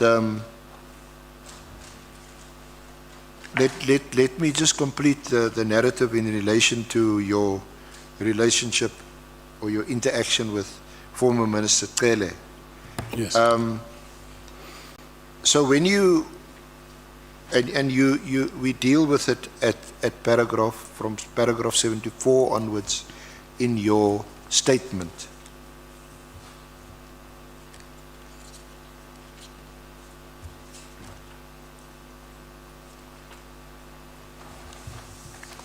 On page 18. You got it? Yes, sir. At the bottom? Yes. So you say that in your December meeting, that would have been on 23rd of December. You showed Minister Cele your phone, and you told him that this Brown Mkhwanazi was busy asking you for money. And then you say you told Minister Cele that you were going to block Mkhwanazi since Cele was able to assist you. But former Minister Cele then tells you not to block Mkhwanazi because Mkhwanazi will lead you to Minister Mkhunu. And his advice to you was that you must keep on entertaining Brown Mkhwanazi. You confirm that? Yes, I confirm that. So just maybe elaborate and expand a bit on that statement. Okay. Yeah. For me to elaborate that, I think I need to go back to the second raid from my house. Yeah. Because when they came for the second, not for the raid actually, when they came to arrest me for the spare key of my safe.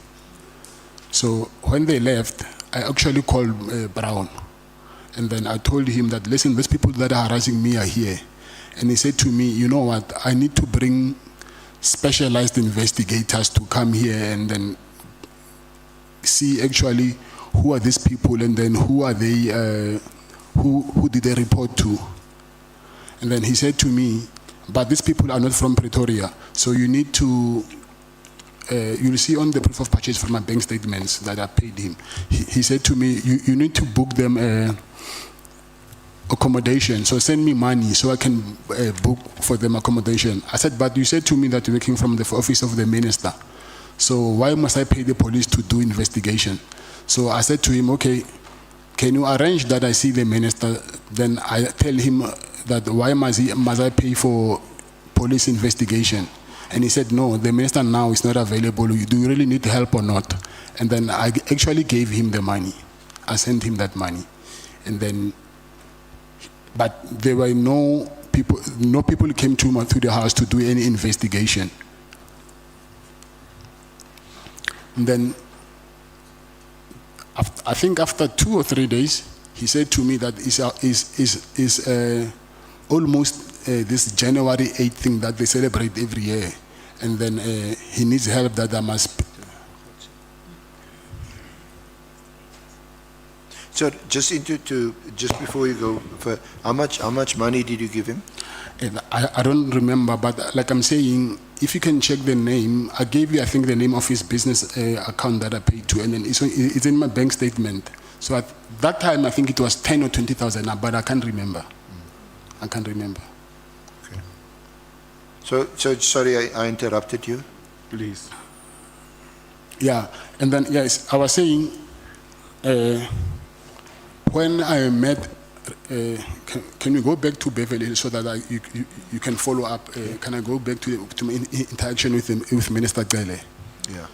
When I was with Minister Cele, I explained to him actually that this guy, he's saying he was, well, after he sorted out my problem, now we started talking, and he asked me, what did I do about this? And I told him about this Brown Mkhwanazi situation.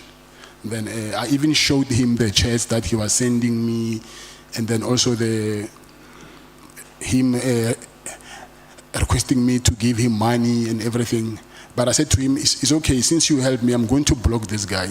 And then he said, no, actually, this guy might, because I think, he said to me, the problem that is there is that the Minister Mkhunu, he's got a problem with the police being still loyal to him.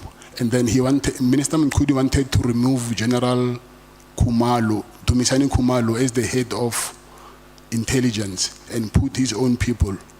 So that's why they are fighting. So now, this guy, since he's saying that he's close to the minister, he works in his office, don't block him. I think through him, he will lead us to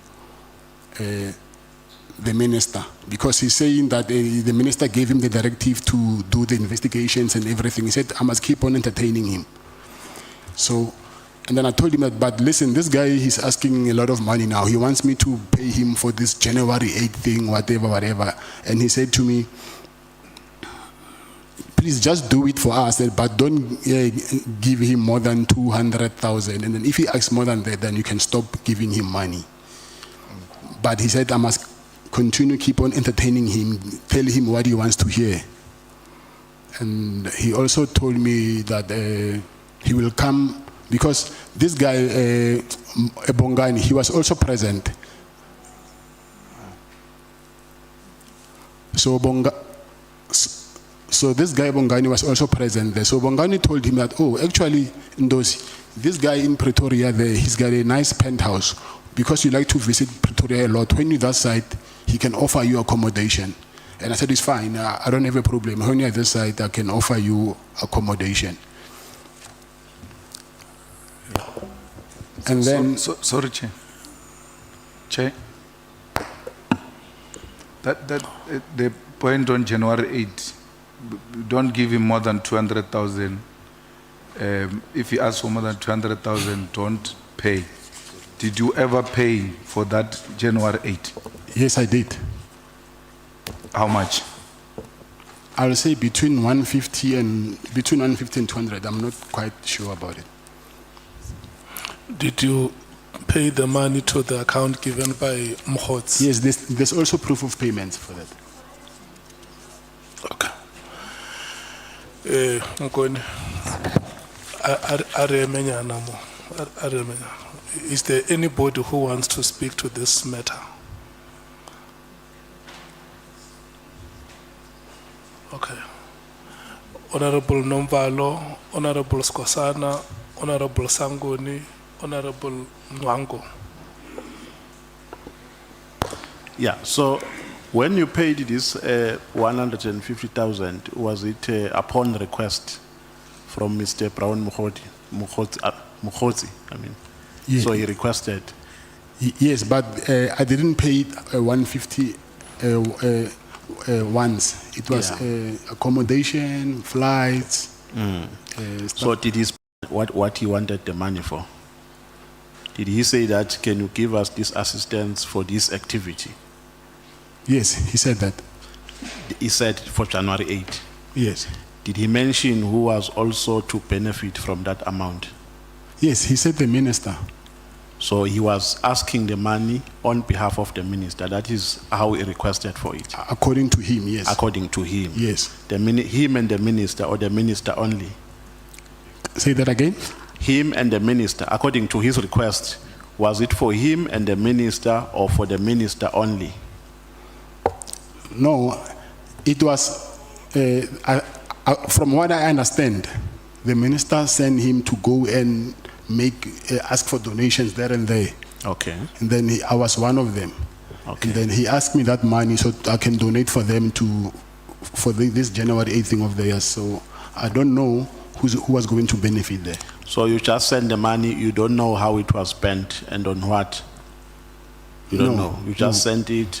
Okay, the flights, I paid them directly. I knew this is why the flights, because he sent me the ID numbers. Okay. So I have them on my WhatsApp chats. So which ID numbers did he send? For who? For different people.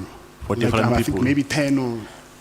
I don't remember how many people. The ID number also has, I assume, when you book for a person, you use an ID number and full names. He sent me copies of IDs. Okay. So was an ID of the minister part of those copies? No. It wasn't? No. Okay, thank you, Chair.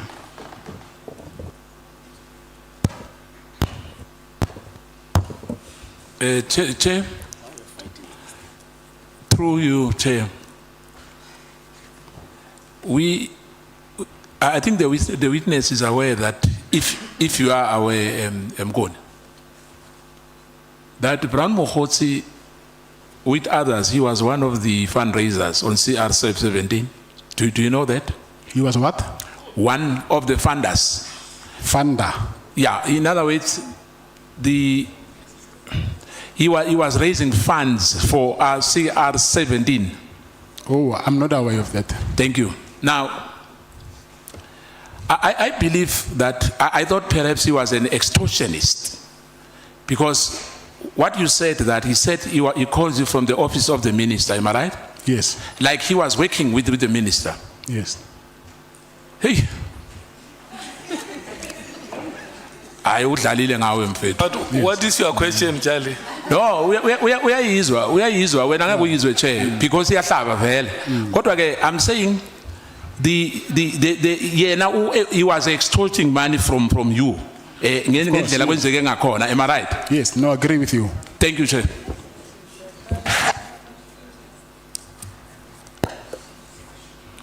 Honorable Sangwe. Thank you very much, Chair. Mr. Matlala, you said that former Minister Ele says that just keep this guy going, Yes. so that he can lead us to Yes. Minister Mkhwanazi. Yes. What did you understand by lead us to Minister Mkhwanazi? What was your sense that Minister Ele was asking you to do?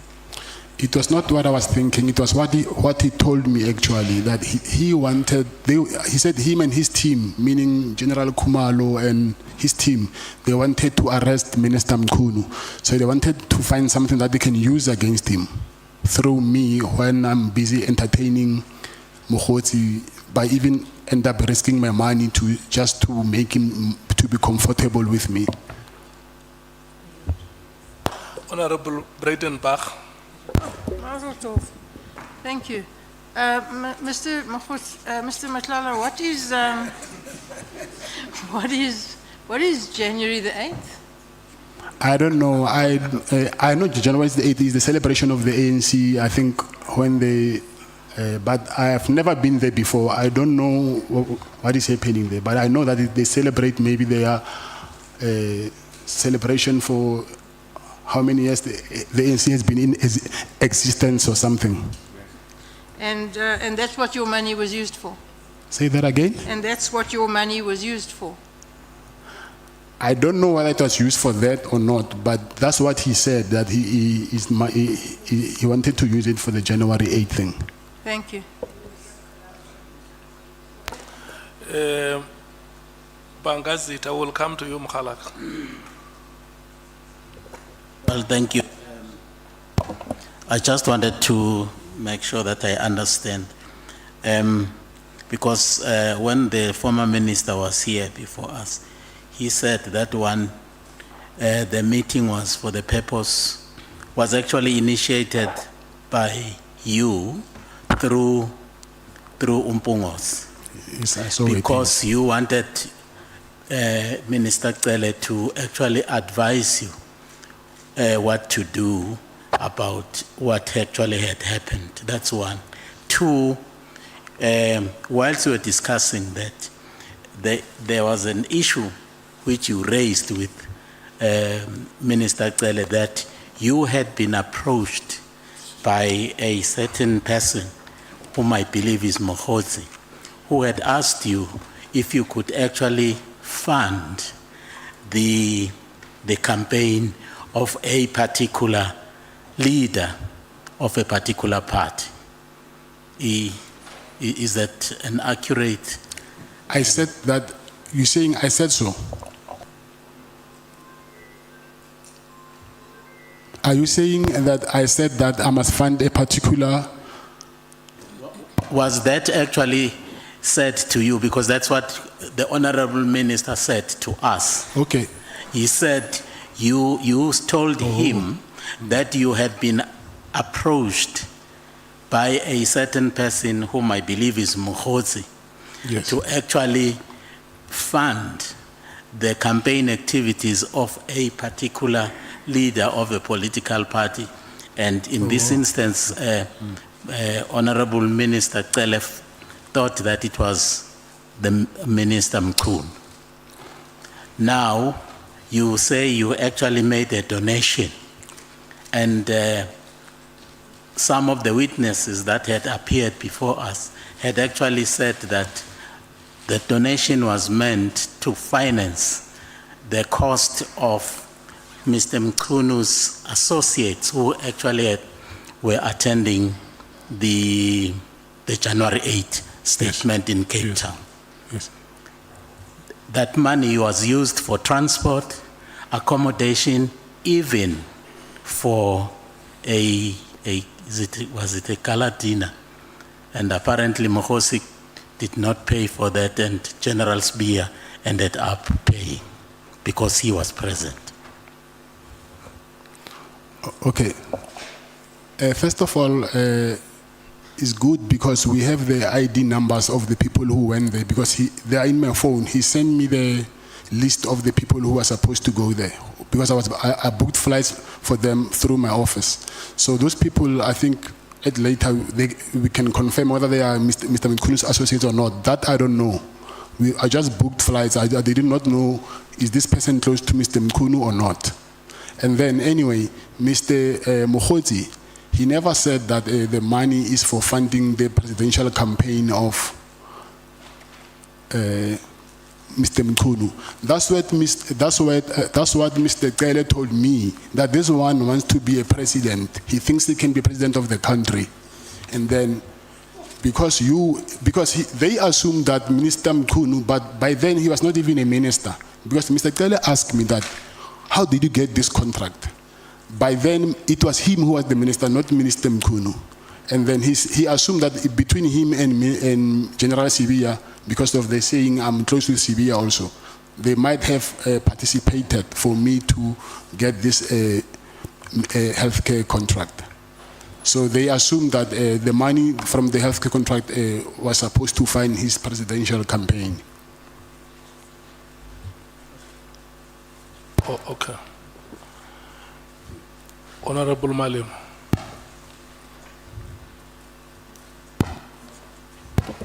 Thanks, Chair. So I just want to make a follow-up on the same question. General Kele said you called him, you met him, told him Mkhwanazi told you that Mkhwanazi wants to be a president, and therefore they need you to finance the campaign of Mkhwanazi. And they told you not to work with Kele and make sure you close Kele out and Zuma out. Don't tell them these issues.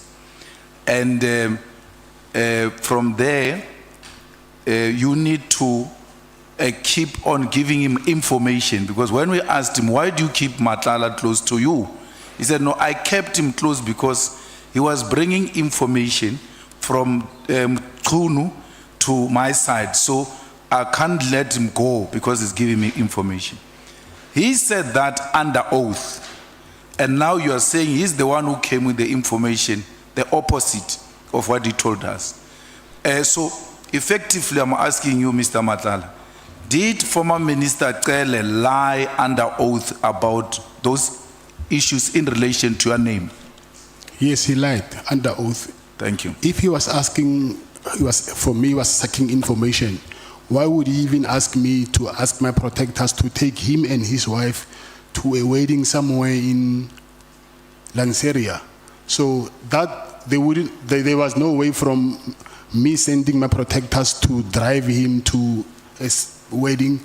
There was no way he will get information from those guys. He don't know them. If he wanted information, he was supposed to all the time make sure that I'm with him so that he can suck information from me.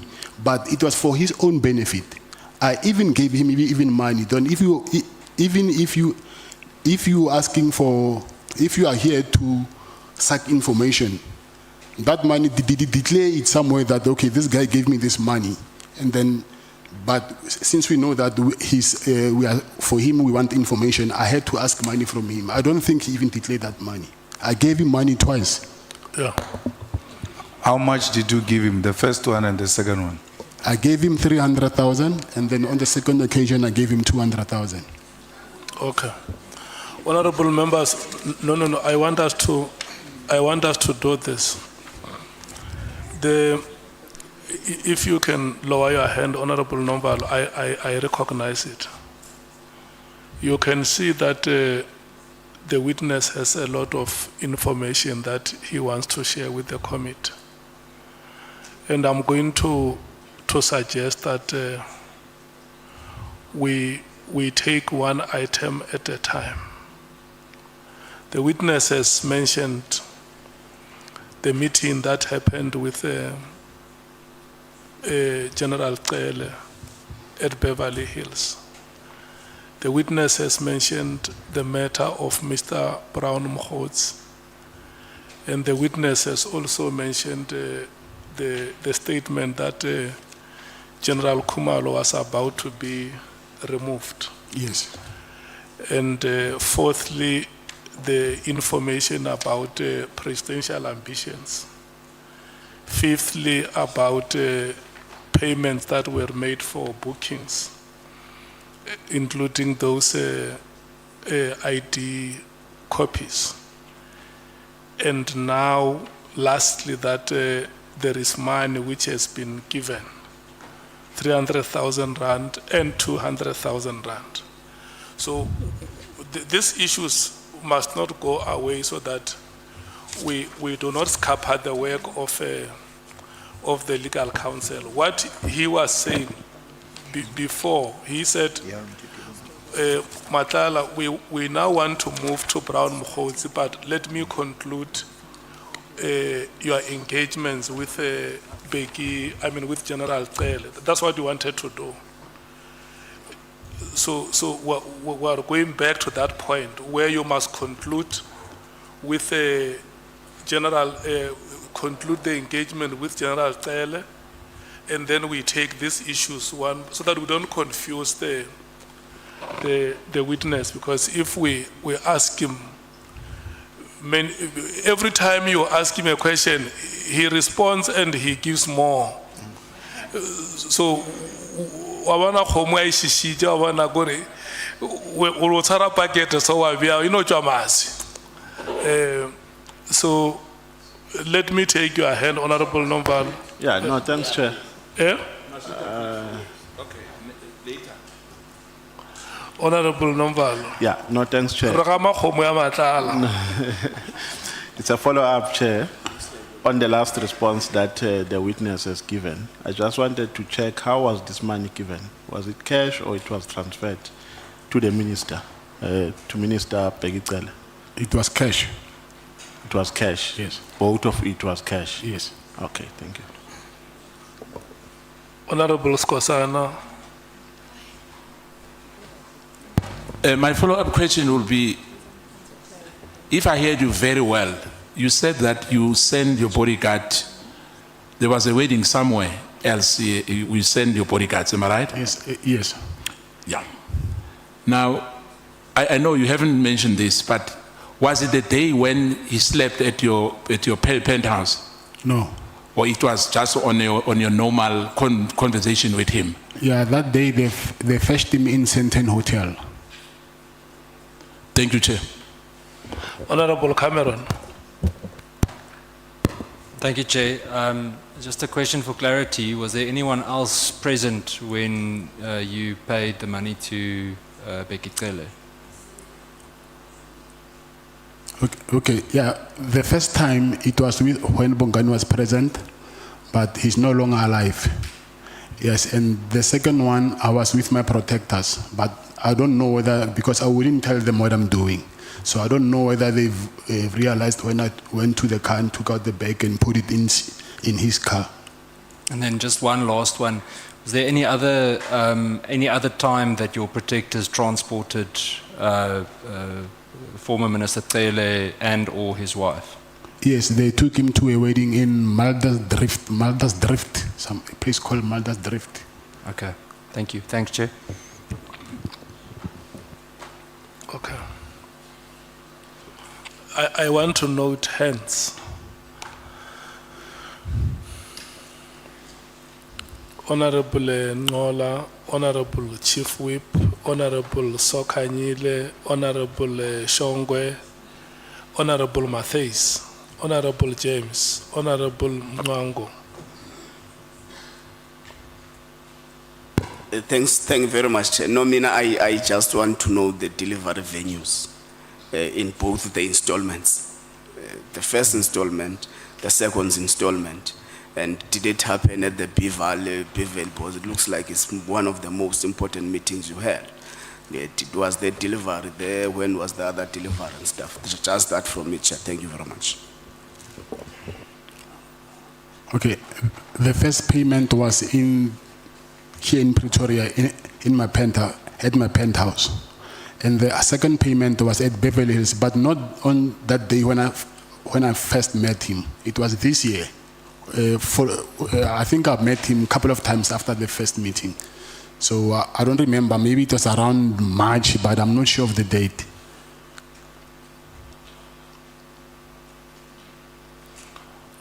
Chief Whip. No, Chair, I'm covered up because I thought, I wanted clarity if the Beverly Hills first meeting is the one where you brought money to pay. Because I wanted to know why would you bring money for the first meeting, nobody has asked for it. But he has helped us to say it was on a different occasion. But maybe what was the money for on both occasions? Was it specified? Why is this money required? Okay, when he came here in Pretoria, then he called me. He got first to my apartment, and then I found him there. And when I got there, he said, "Okay, I'm here at your apartment, and last year, remember, I helped you, but even now, you're not doing anything for me to show your appreciation."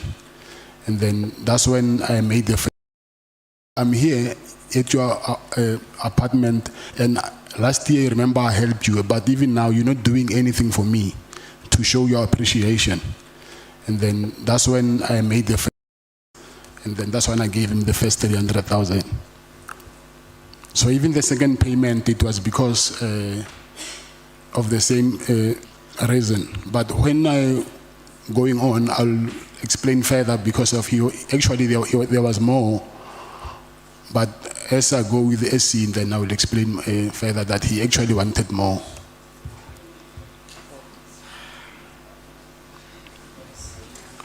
Yeah, I wanted to warn you against running ahead of the witness.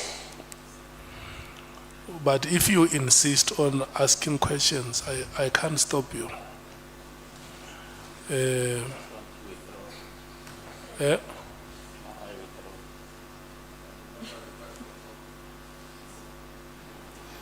Honorable Sokanyile. No, I wanted to check, Chairperson, with Mr. Matlala, did he meet former Minister Bheki Cele at Zimbabwe? What were they discussing on that? Or were there exchange of monies even in that, the meeting of Zimbabwe? Is it the correct person? Yes, at Zimbabwe, that's when he said to me he wanted to introduce me to General Mkhwanazi. Yes, we met at Zimbabwe. And then the reason for that, that's when he wanted to introduce me. He actually called him to come there as well, but that day he said he was going to meet the king, so he couldn't come, the Zulu king.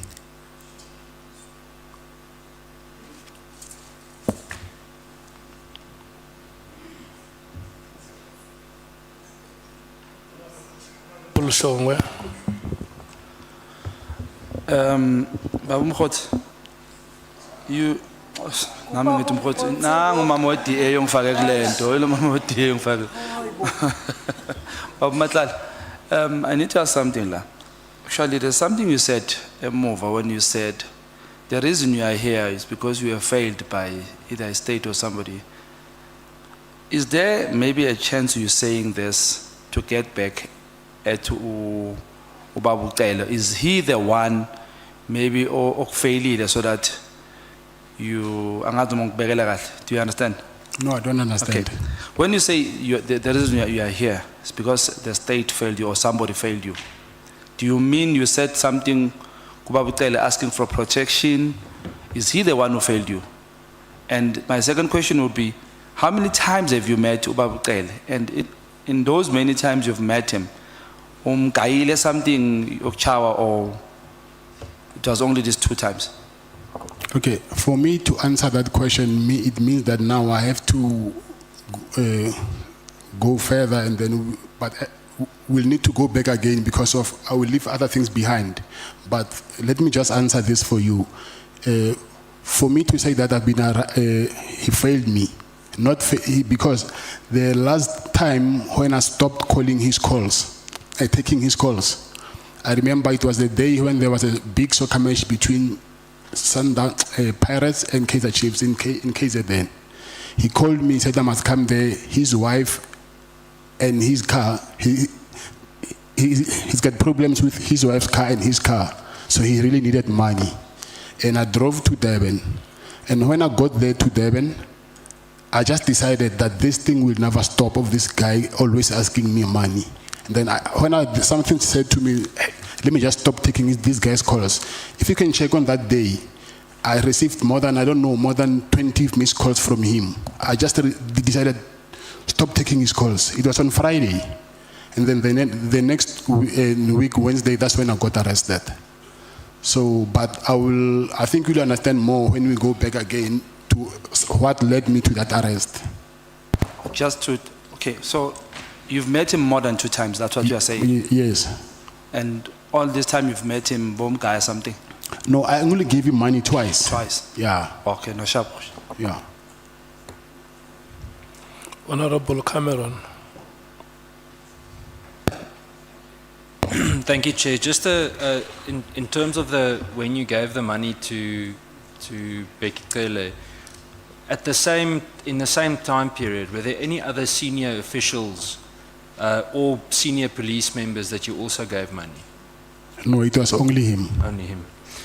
And then the last one, was there anything else that you covered for Bekele? Anything regarding travel or covered date for him? Any other gifts for the family? Anything else that you gave him apart from the money and the penthouse? No, I just gave him money. What I remember, but that never happened. I just saw on social media that it was actually his birthday. And then I wanted to buy him a suit, but I couldn't get it on time. So, but that thing, I never did. But it was only a suit that I was supposed to buy for him, but I didn't. But that was supposed to be a gift. He didn't ask for it. Thank you, Chair. Honorable James. Thank you, Chair. Mr. Matlala, please explain to us how these acquaintances that you've just met recently knew that you had all of this money. Knew that I had money? Yes. Who? Mr. Becky, Brown, because everyone seems to be getting money out of you. How did they know you have all this money? It's the contract. That was public knowledge. Oh, okay. Thank you.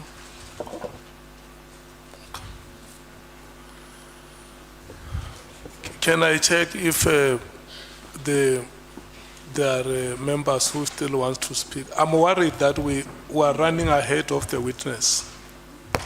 That is my greatest worry. And if we were to allow the SC to lead evidence, you can agree with me on some of the questions you ask here are not follow-up questions, because the witness has never mentioned anything about some of the questions you are asking.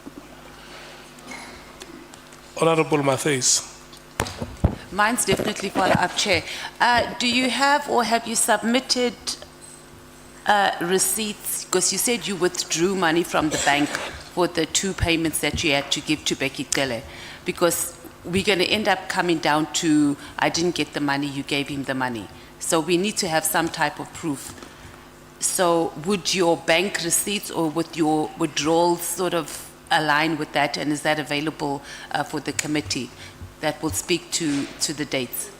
Yes, but I don't have access to my bank to my banking app now. But the police have my bank, they have my bank statements. But it's. So maybe it's if you can, there. yeah. So for both payments, you withdrew money and it will Oh, reflect. yes. It will reflect on there.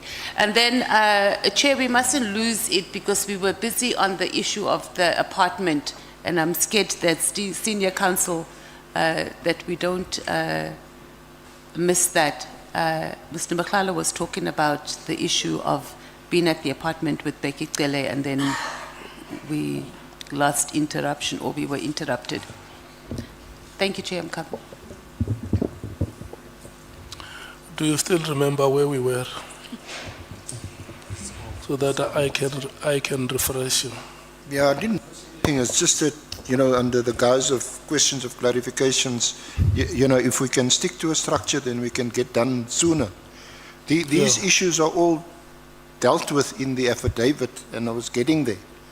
So Mr. Matlala, the issue of your relationship with again at paragraph 108 on page 25 of your statement. Page 25 of your Just statement. on a point of order, Chair. Honorable Malema. The senior counsel must be reminded that this is our committee. He can't address us the way he's doing. Where we feel we need to come in, we're going to come in. It's our committee. And that right must never be taken away from us. No, that right will not be taken away from yourselves, honorable members. What we are saying is that let's allow the witness to lead evidence, especially that he himself has said it here that in the process of deposing his oral evidence, there may be some corrections that will be made to the statement that has already been sent out to members. And I think that will benefit members if we deal with it that way. Agreed? Let's proceed. Mr. Matlala, I referred you to page 25, paragraph 108 of your statement. Page what? Page No, 25, Paragraph paragraph 108. 108. 108. Okay. Yes, I see it. Now, just before that, you had described how you met General Tele in Durban, and that he said, no, when you said, look, this chap Mkhwanazi was messaging you and in touch with you, he said, no, continue doing that. He's going to lead you to Mkhunu. And then he also mentioned that you are being caught up in what he described as Zulu wars, and I'm trying to summarize what you told us, that he definitely seemed to help because there was a phone call which you claim was to General Khumalo, and your firearms were returned. You went to the police station to collect them. Then subsequent to that, at paragraph 108, you said that Minister Tele requested accommodation in Pretoria. I offered my apartment to Minister Tele for use when he was in Pretoria. And then you said that in one of your messages, you had referred to Minister Tele as my business associate, quote unquote, when communicating with property management. I only said that to give some basis for the nature of the relationship, but Minister Tele was not actually my business associate. He stayed at my apartment 3 or 4 times. Yes, that's true. You confirm that? Yes. And then you dealt with the cash payments, which you've now disclosed. You said, I made an initial payment of 300,000 in cash to former Minister Tele at my residence in Pretoria around January. Is that January 2025? Yes. I handed over the money while he was inside my apartment. This was after he told me they needed gratification, which he called a quote-unquote facilitation fee, related to his role in returning my firearms and stopping the harassment. He also implied that he was not acting alone, which explained why a large sum of money was required. Yes. So that's the first payment. Yes, that's correct. And that was in your apartment here in Pretoria. Yes, that's correct. Then you say you made a second cash payment around about March 2025 at the Beverly Hills Hotel. Yes. The purpose of the payments, from your perspective, you say, was to acknowledge my belief that Minister Cele had quote-unquote control over the police and had effectively stopped the harassment. No, that is not true. So this statement, remember, I was supposed to go through it and correct some of the things. So you want that part deleted? Yes, because he was the one who asked me for money, not that I was acknowledging that he has power in the police. So we'll make a note of that. But what did in fact, according to you anyway, what was in fact the case was that when you withdrew your court application against the police, the harassment did stop and your firearms were returned. Yes, that's true. So certainly at that point you thought he was value for money. No, I'm saying he asked me for money and then he reminded me of what he did for me. And that's why I offered him the money. I'm not saying I felt like I need to pay him because of what he did. Yeah. And then you say he later contacted you for more money, citing issues with his and his wife's cars. Eventually started to see. So I think in answer to one of the honourable member's questions, you spoke about these cars, and it was at a big game at Moses Mabhida. Is it the Chiefs Pirates game? Yes. So you remember very clearly that incident. Yes, yes, I remember because of that game. Yes. Okay. So he continued asking you for more money? Yes, that's correct.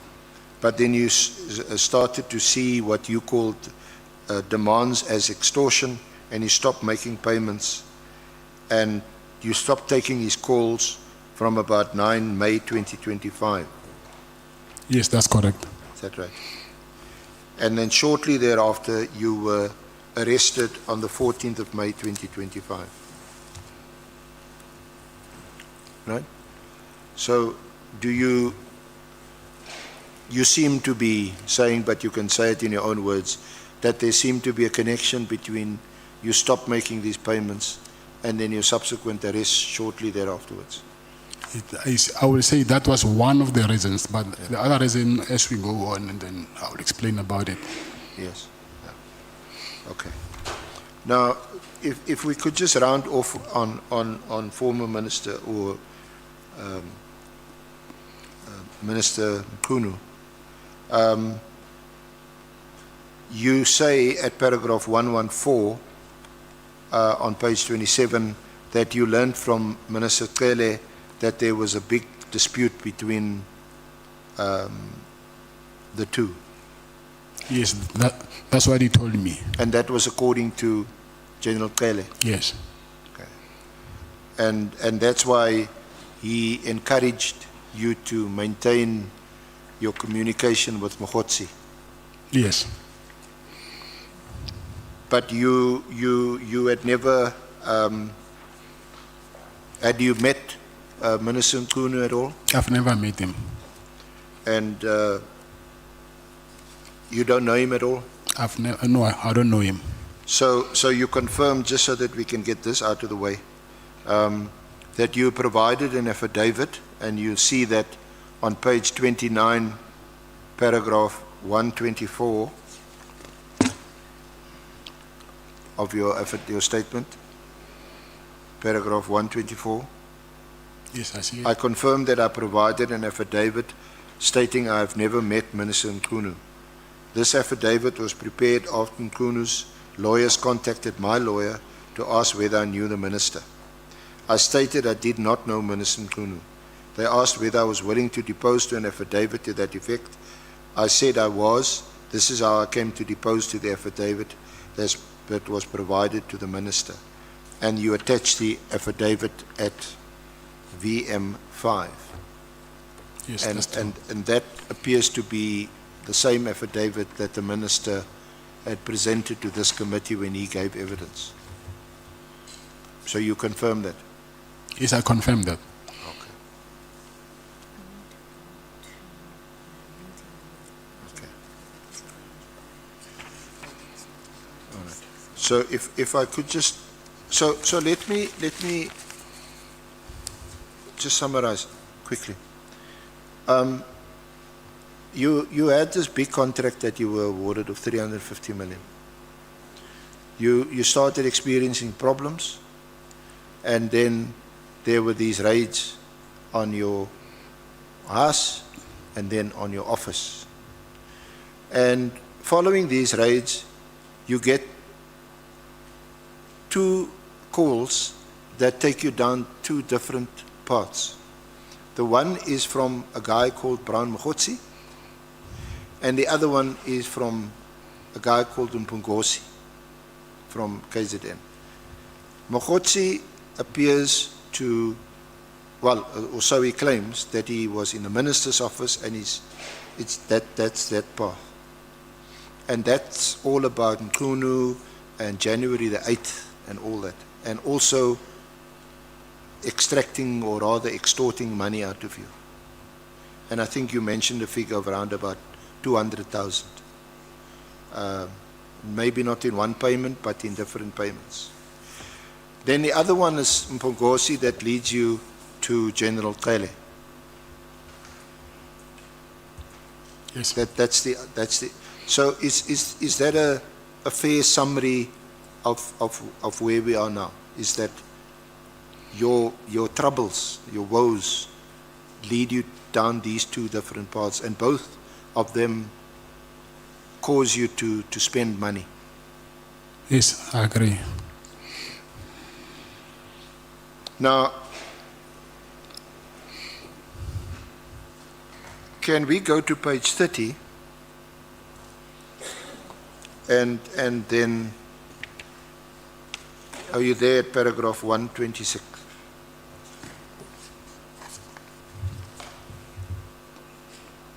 Paragraph? Sorry, you said paragraph what? 126? It's page 30, paragraph 126. Yes, I'm here.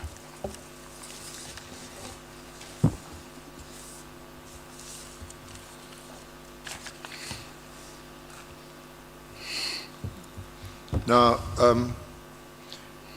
that is where you record that you met Lieutenant General Mkhwanazi at the Pearls at Umhlanga on 15 April 2025. What's the Pearls? Is that an hotel or an apartment? The Pearls is an apartment building, yeah. Yeah. It's apartment. An apartment building. Yes. And you say that Minister Cele had arranged for you to meet him. Yes. And you say this was the result of my interaction with Minister Cele regarding issues with my SEP's contract. Yes. So this again takes us back to this contract issue. Yes. And you then say Minister Cele advised you that he knew Lieutenant, the spelling, is it Nkoa? Nkhua. Nkua, yes. Nkua, yes. Okay, excuse my pronunciation. And then you say, but the person who was very close to her was Lieutenant General Mkhwanazi. And then you say, before we proceeded to the meeting, I contacted General Sinona, who is the head of the Hawks at KZN, as you were not comfortable to meet General Mkhwanazi alone. Yes. So can you just elaborate on this, and did you meet, and what was the purpose of the meeting, and what happened at the meeting? Okay. I'll go back a little bit so that we can understand how did I get to end up meeting Mr. Mkhwanazi. When I was with Mr. Cele, and then because he kept on asking me for money, and then I told him that, listen, SAPS is not paying me in time, and then also I don't even get enough purchase orders, so I'm not making a lot of money, though the contract is there, but I'm not making that money that you guys assume that I'm making.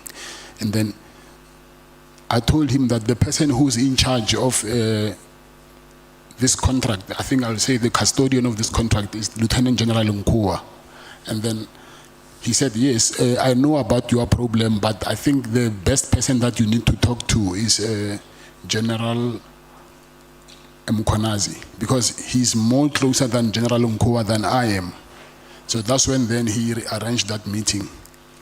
So when I met with General Mkhwanazi, he said to me, yes, I hear about your problem that you're having, so that that they don't give you guys enough work. They just send work in drips and drabs so that they don't breach their contract. But actually, if it was according to them, they wouldn't send any purchase orders at all. They just send small purchase orders so that they can just keep you entertained.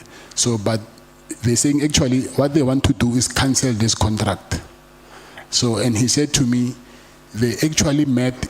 He said there was a police summit in somewhere in Emperor's Palace, and he's saying during that summit, after the summit, I think he said to me, General Nkua asked National Commissioner Fani Masemola that when are they actually cancelling my contract, and Fani Masemola said that this is what I heard from General Mkhwanazi. Fani Masemola said that, listen, I spoke with the minister.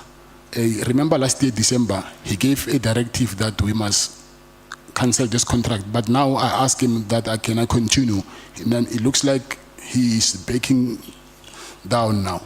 So National Commissioner Masemola, according to Mkhwanazi, he said, I suspect that this Mkhunu is working with Sibiya now, and then he no longer want to cancel the contract, because I suspect that they will send this guy, meaning me, to come and kill me, and then they must put General Sibiya as the National Commissioner.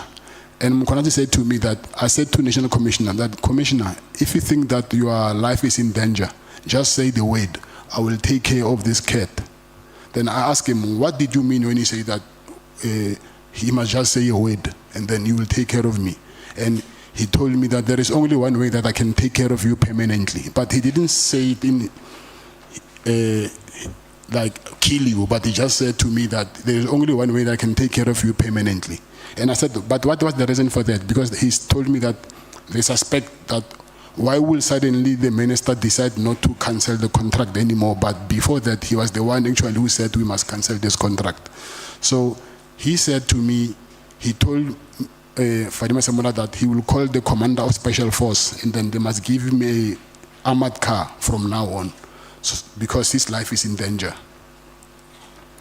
And he was saying all these things to show me that General Nkua was pushing for this contract to be cancelled. And then he said to me further that she's doing this because she was working with the previous service provider, and then they were giving her a lot of money. That's why she could afford to buy properties and convert them into B&Bs. And he even gave me one address of her properties, which I wrote it down later. And then when I came back to Pretoria, I went there actually to check the property, and then I even took a street number and pictures of that property that he said is one of the properties that she owns, and there's no way that she can afford such properties with a salary from SAPS. So now, if you want her to come and work with you, are you going to offer her the same incentives that Metropolitan was offering her? Then I knew that I was very in deep trouble than I thought I was. Because of now, he was saying, there is no way a woman like a general like her that she will just dump people who were offering so much money and come work with you. It's either when I tell her that she must come work with you, then you will continue doing what these people they were doing to her. And then, but he said, there's conditions though. I also want you to do something for me. And I asked him, what is it? He said, there is a case opened against him from IPID, in IPID. So he said there's a guy that they tortured, and the guy that they tortured opened a case against them, and then I must convince, because the guy stays, I also have a house in Mistream. So he said, because you stay in Mistream, I'll tell you the name of the guy and check if you know the guy. And I said, tell me, and then Mistream is not that big. Maybe I might know the guy. And he told me the name of the guy, and I told him, actually, this guy, his son goes to the same school as my son. So, but what I will do is, I will ask my wife to ask his wife if he can facilitate a meeting for me to meet the guy so that I can convince him. And he said, I must tell the guy that, listen, he must drop the charges against him, and also he must add that the people who actually compelled him to lay charges against him is Minister Mkhwanazi and General Sibia. However, I couldn't get the guy and convince him to do what he wanted to do.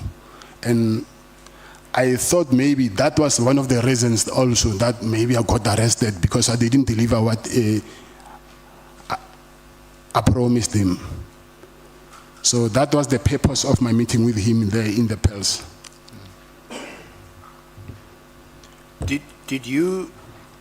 Are you sure that you didn't meet General Mkhwanazi because you, in exchange for assistance to get the purchase orders placed with you, pursuant to the contract, that you were prepared to offer him information on Sabia? I don't follow your question. I said, are you sure that the purpose of this meeting with General Mkhwanazi was not that he would have been prepared to speak to the head of HR to place orders on the contract which was then awarded to you? Hadn't been cancelled yet, but it would be in exchange for information about Sabia. So if I get this right, you're saying the purpose of my meeting was for me to give General Mkhwanazi information about Sabia? Yes, I'm asking you if that was not the purpose of the meeting. Then he's the one who arranged the meeting. Then how did he know that I want to give him information about Sabia? Because he's the one who arranged the meeting, not the other way around. So what are you saying, that did he request the meeting? No, I'm saying Begitgala arranged the meeting with him, and then he said it, and then he accepted, and then he said to me, he needs help about what I just told you. And then he mentioned, obviously, that he wants information about Sabia. But I told him that Sabia, I don't know him to that level that I can get next to him and get information. Not even Sabia only, even the minister. And then that's when he said, rather ask these people this person to withdraw the charges against me, and then tell him that he must say he was forced to open the charge against him because Minister Mkhwanazi and Sabia asked him to open charges against him. So, even though it is the case that you discussed at that meeting with Mkhwanazi, you did discuss the contract, because he also then mentioned Kua and pointed out that she was also in the pocket of, I think you mentioned Metropolitan, and that she's got these properties, and obviously if you do a kind of a lifestyle audit check, then where does she get the money from? And but he didn't offer to help you. You say that he said she was the quote unquote stumbling block for your contract. So did that also in fact happen at the meeting? Yes. But you say that, and according to your statement, that the true reason was actually in relation to this chap, Nangi,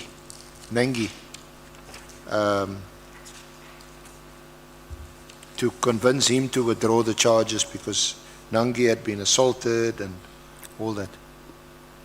Yes. Was that the true purpose of the meeting, according to you? To drop the charges, Yeah. yes, and also about Mkhwa to Yeah. not stop my contract from to operate.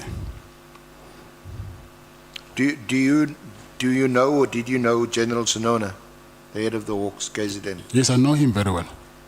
Very well. Yes, So for how long you know him? I'll say maybe 7 years, or 6 or 7 years. Oh.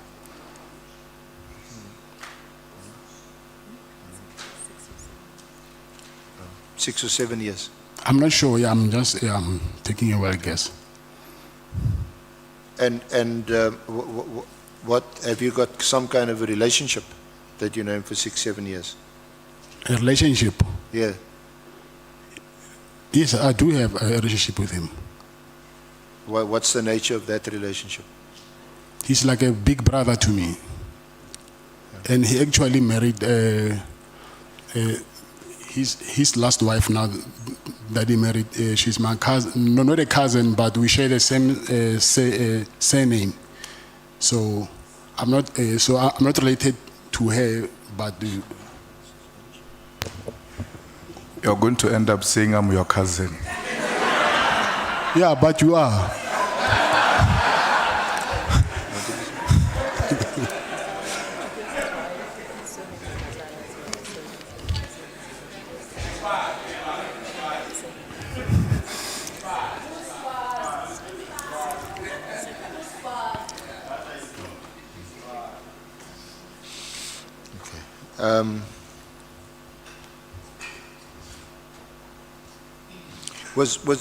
Would that have been the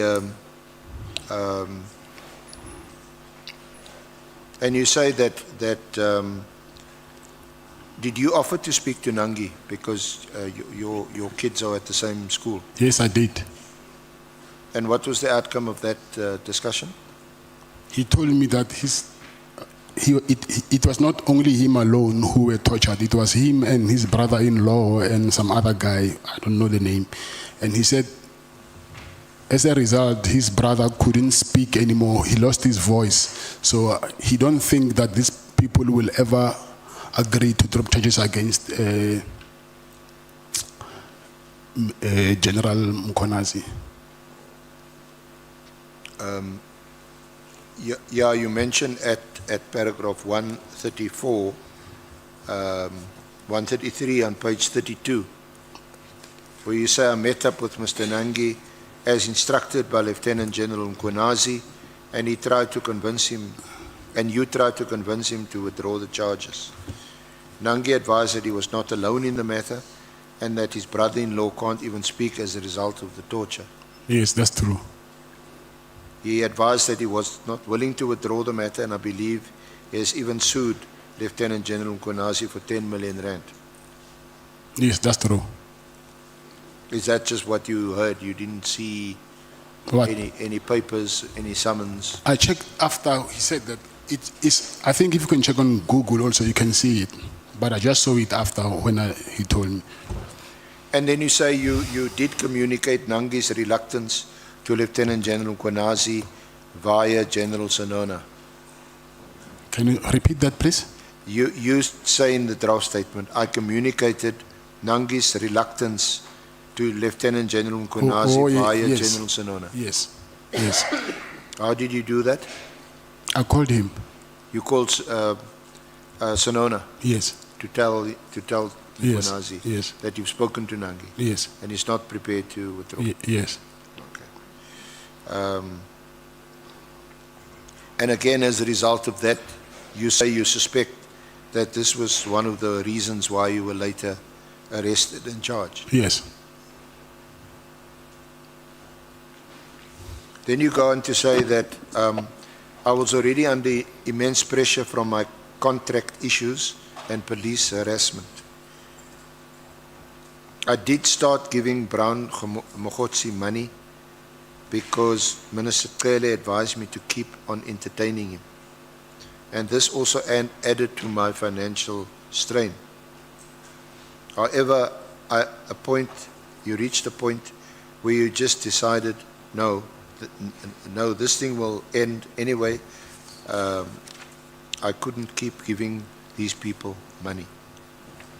Then you say you eventually stopped taking calls and giving money to Minister Cele and others involved. This decision came on a Friday. The very next week, on a Wednesday, you were arrested and charged with the attempted murder of your ex-girlfriend. I believe my arrest was a direct consequence of my decision to stop cooperating with their demands for money and my refusal to continue what I saw as their extortionate schemes. Yes, I agree. Do you want to add anything to that? What page are you on?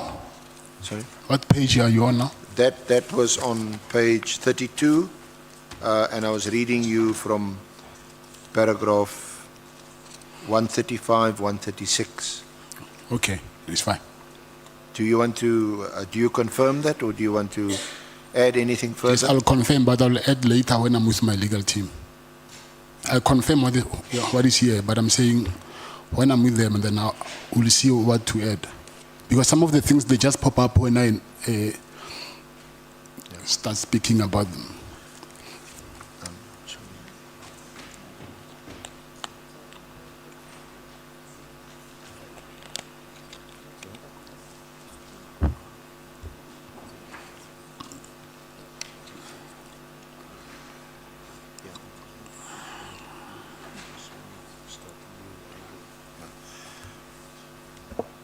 Honourable Chair, this would be, with your leave and the Honourable Committee's leave, a convenient point to adjourn before we pursue a new aspect, and we'll do our level best to take no more than 2 hours tomorrow morning to conclude.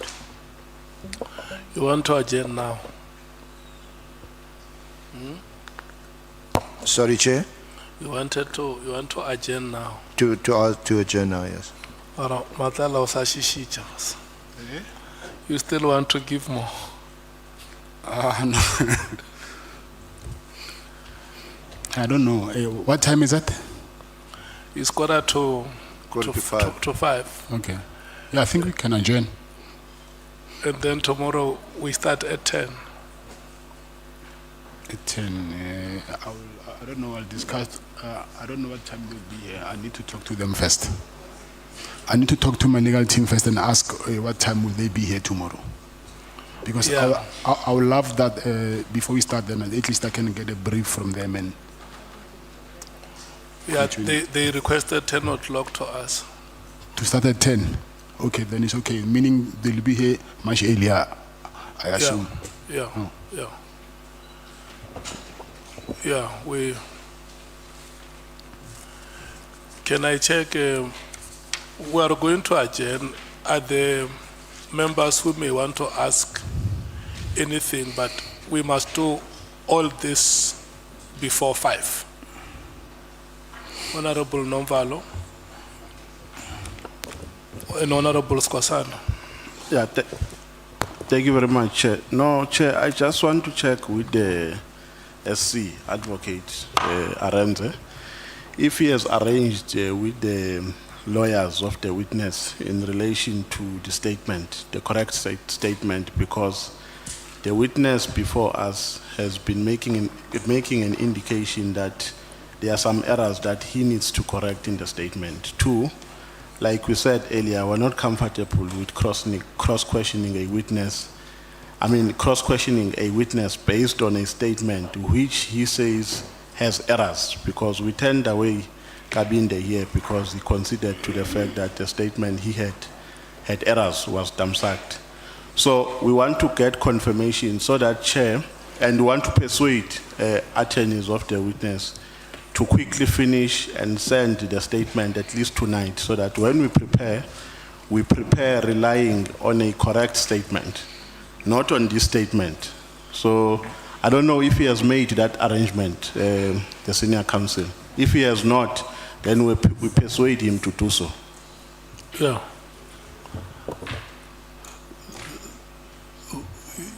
And I think it's the understanding of, it must also be the understanding of members that the draft statement that has been prepared, as we were going through it, the witness has confirmed most of the contents and where corrections have to be made were made.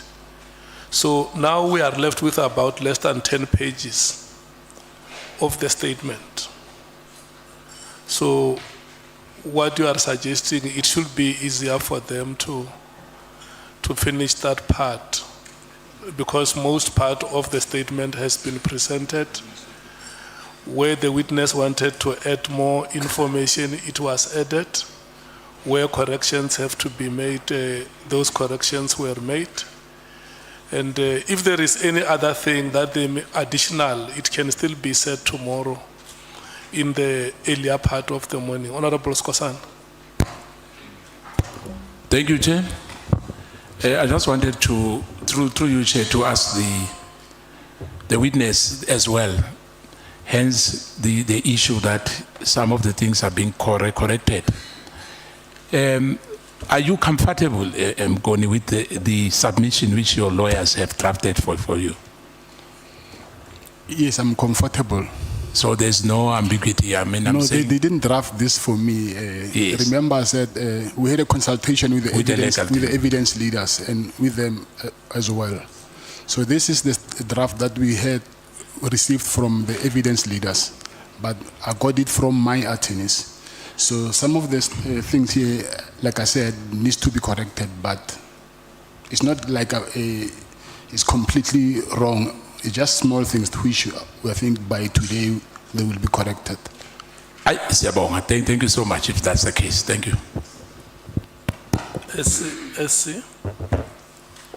Chair, I've just been in a WhatsApp exchange with Mr. Forbey, Mr. Matlala's attorney, and we will continue to engage throughout the evening to get the statement finalized. In fact, I was just conferring with Ms. Zigelala that the two errors, so-called, that were pointed out by Mr. Malala were actually inserted by them overnight. And obviously there could have been a miscommunication between him and Mr. Forbey, and one can understand that given his circumstances, and they must correct it overnight. And I've urged Mr. Forbey to get the statement finalized and to have it signed and commissioned before we start tomorrow at 10. Okay. Thank you, Chair. Mkhwanazi, are you satisfied with today's proceedings? No, I'm satisfied. And the corrections that you have made, you are also satisfied with them? Yes, I'm satisfied. And you also understand that we give you an opportunity that tomorrow, if you may want to make further corrections, that is allowed. Okay, thank you. Okay. So that is it, honorable members. A larger part of the statement has been presented. Corrections have been made. The remaining part, the witness accepts that if there are corrections that will have to be made, they would be made. So you have the statement, honorable members. We will allow the legal team together with the witness and his team to finalize all the details. We are here tomorrow at 10 o'clock.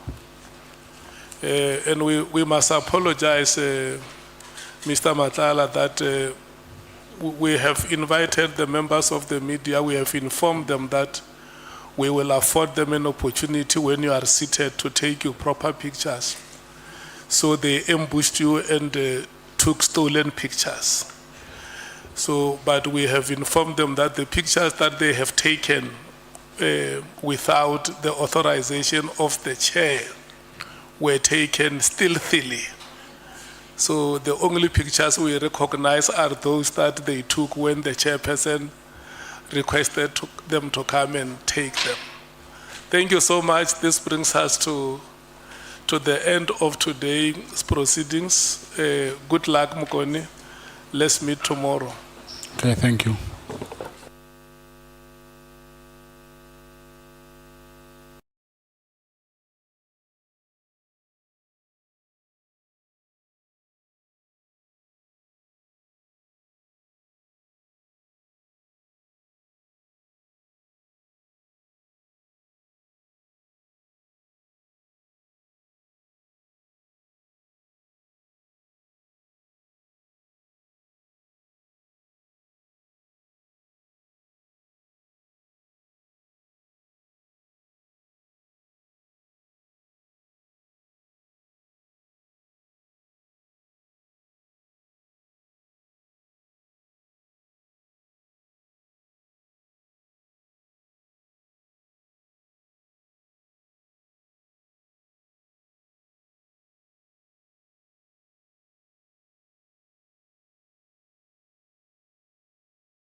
We must start. I agree to start. The decisions of the committee, not my own decisions.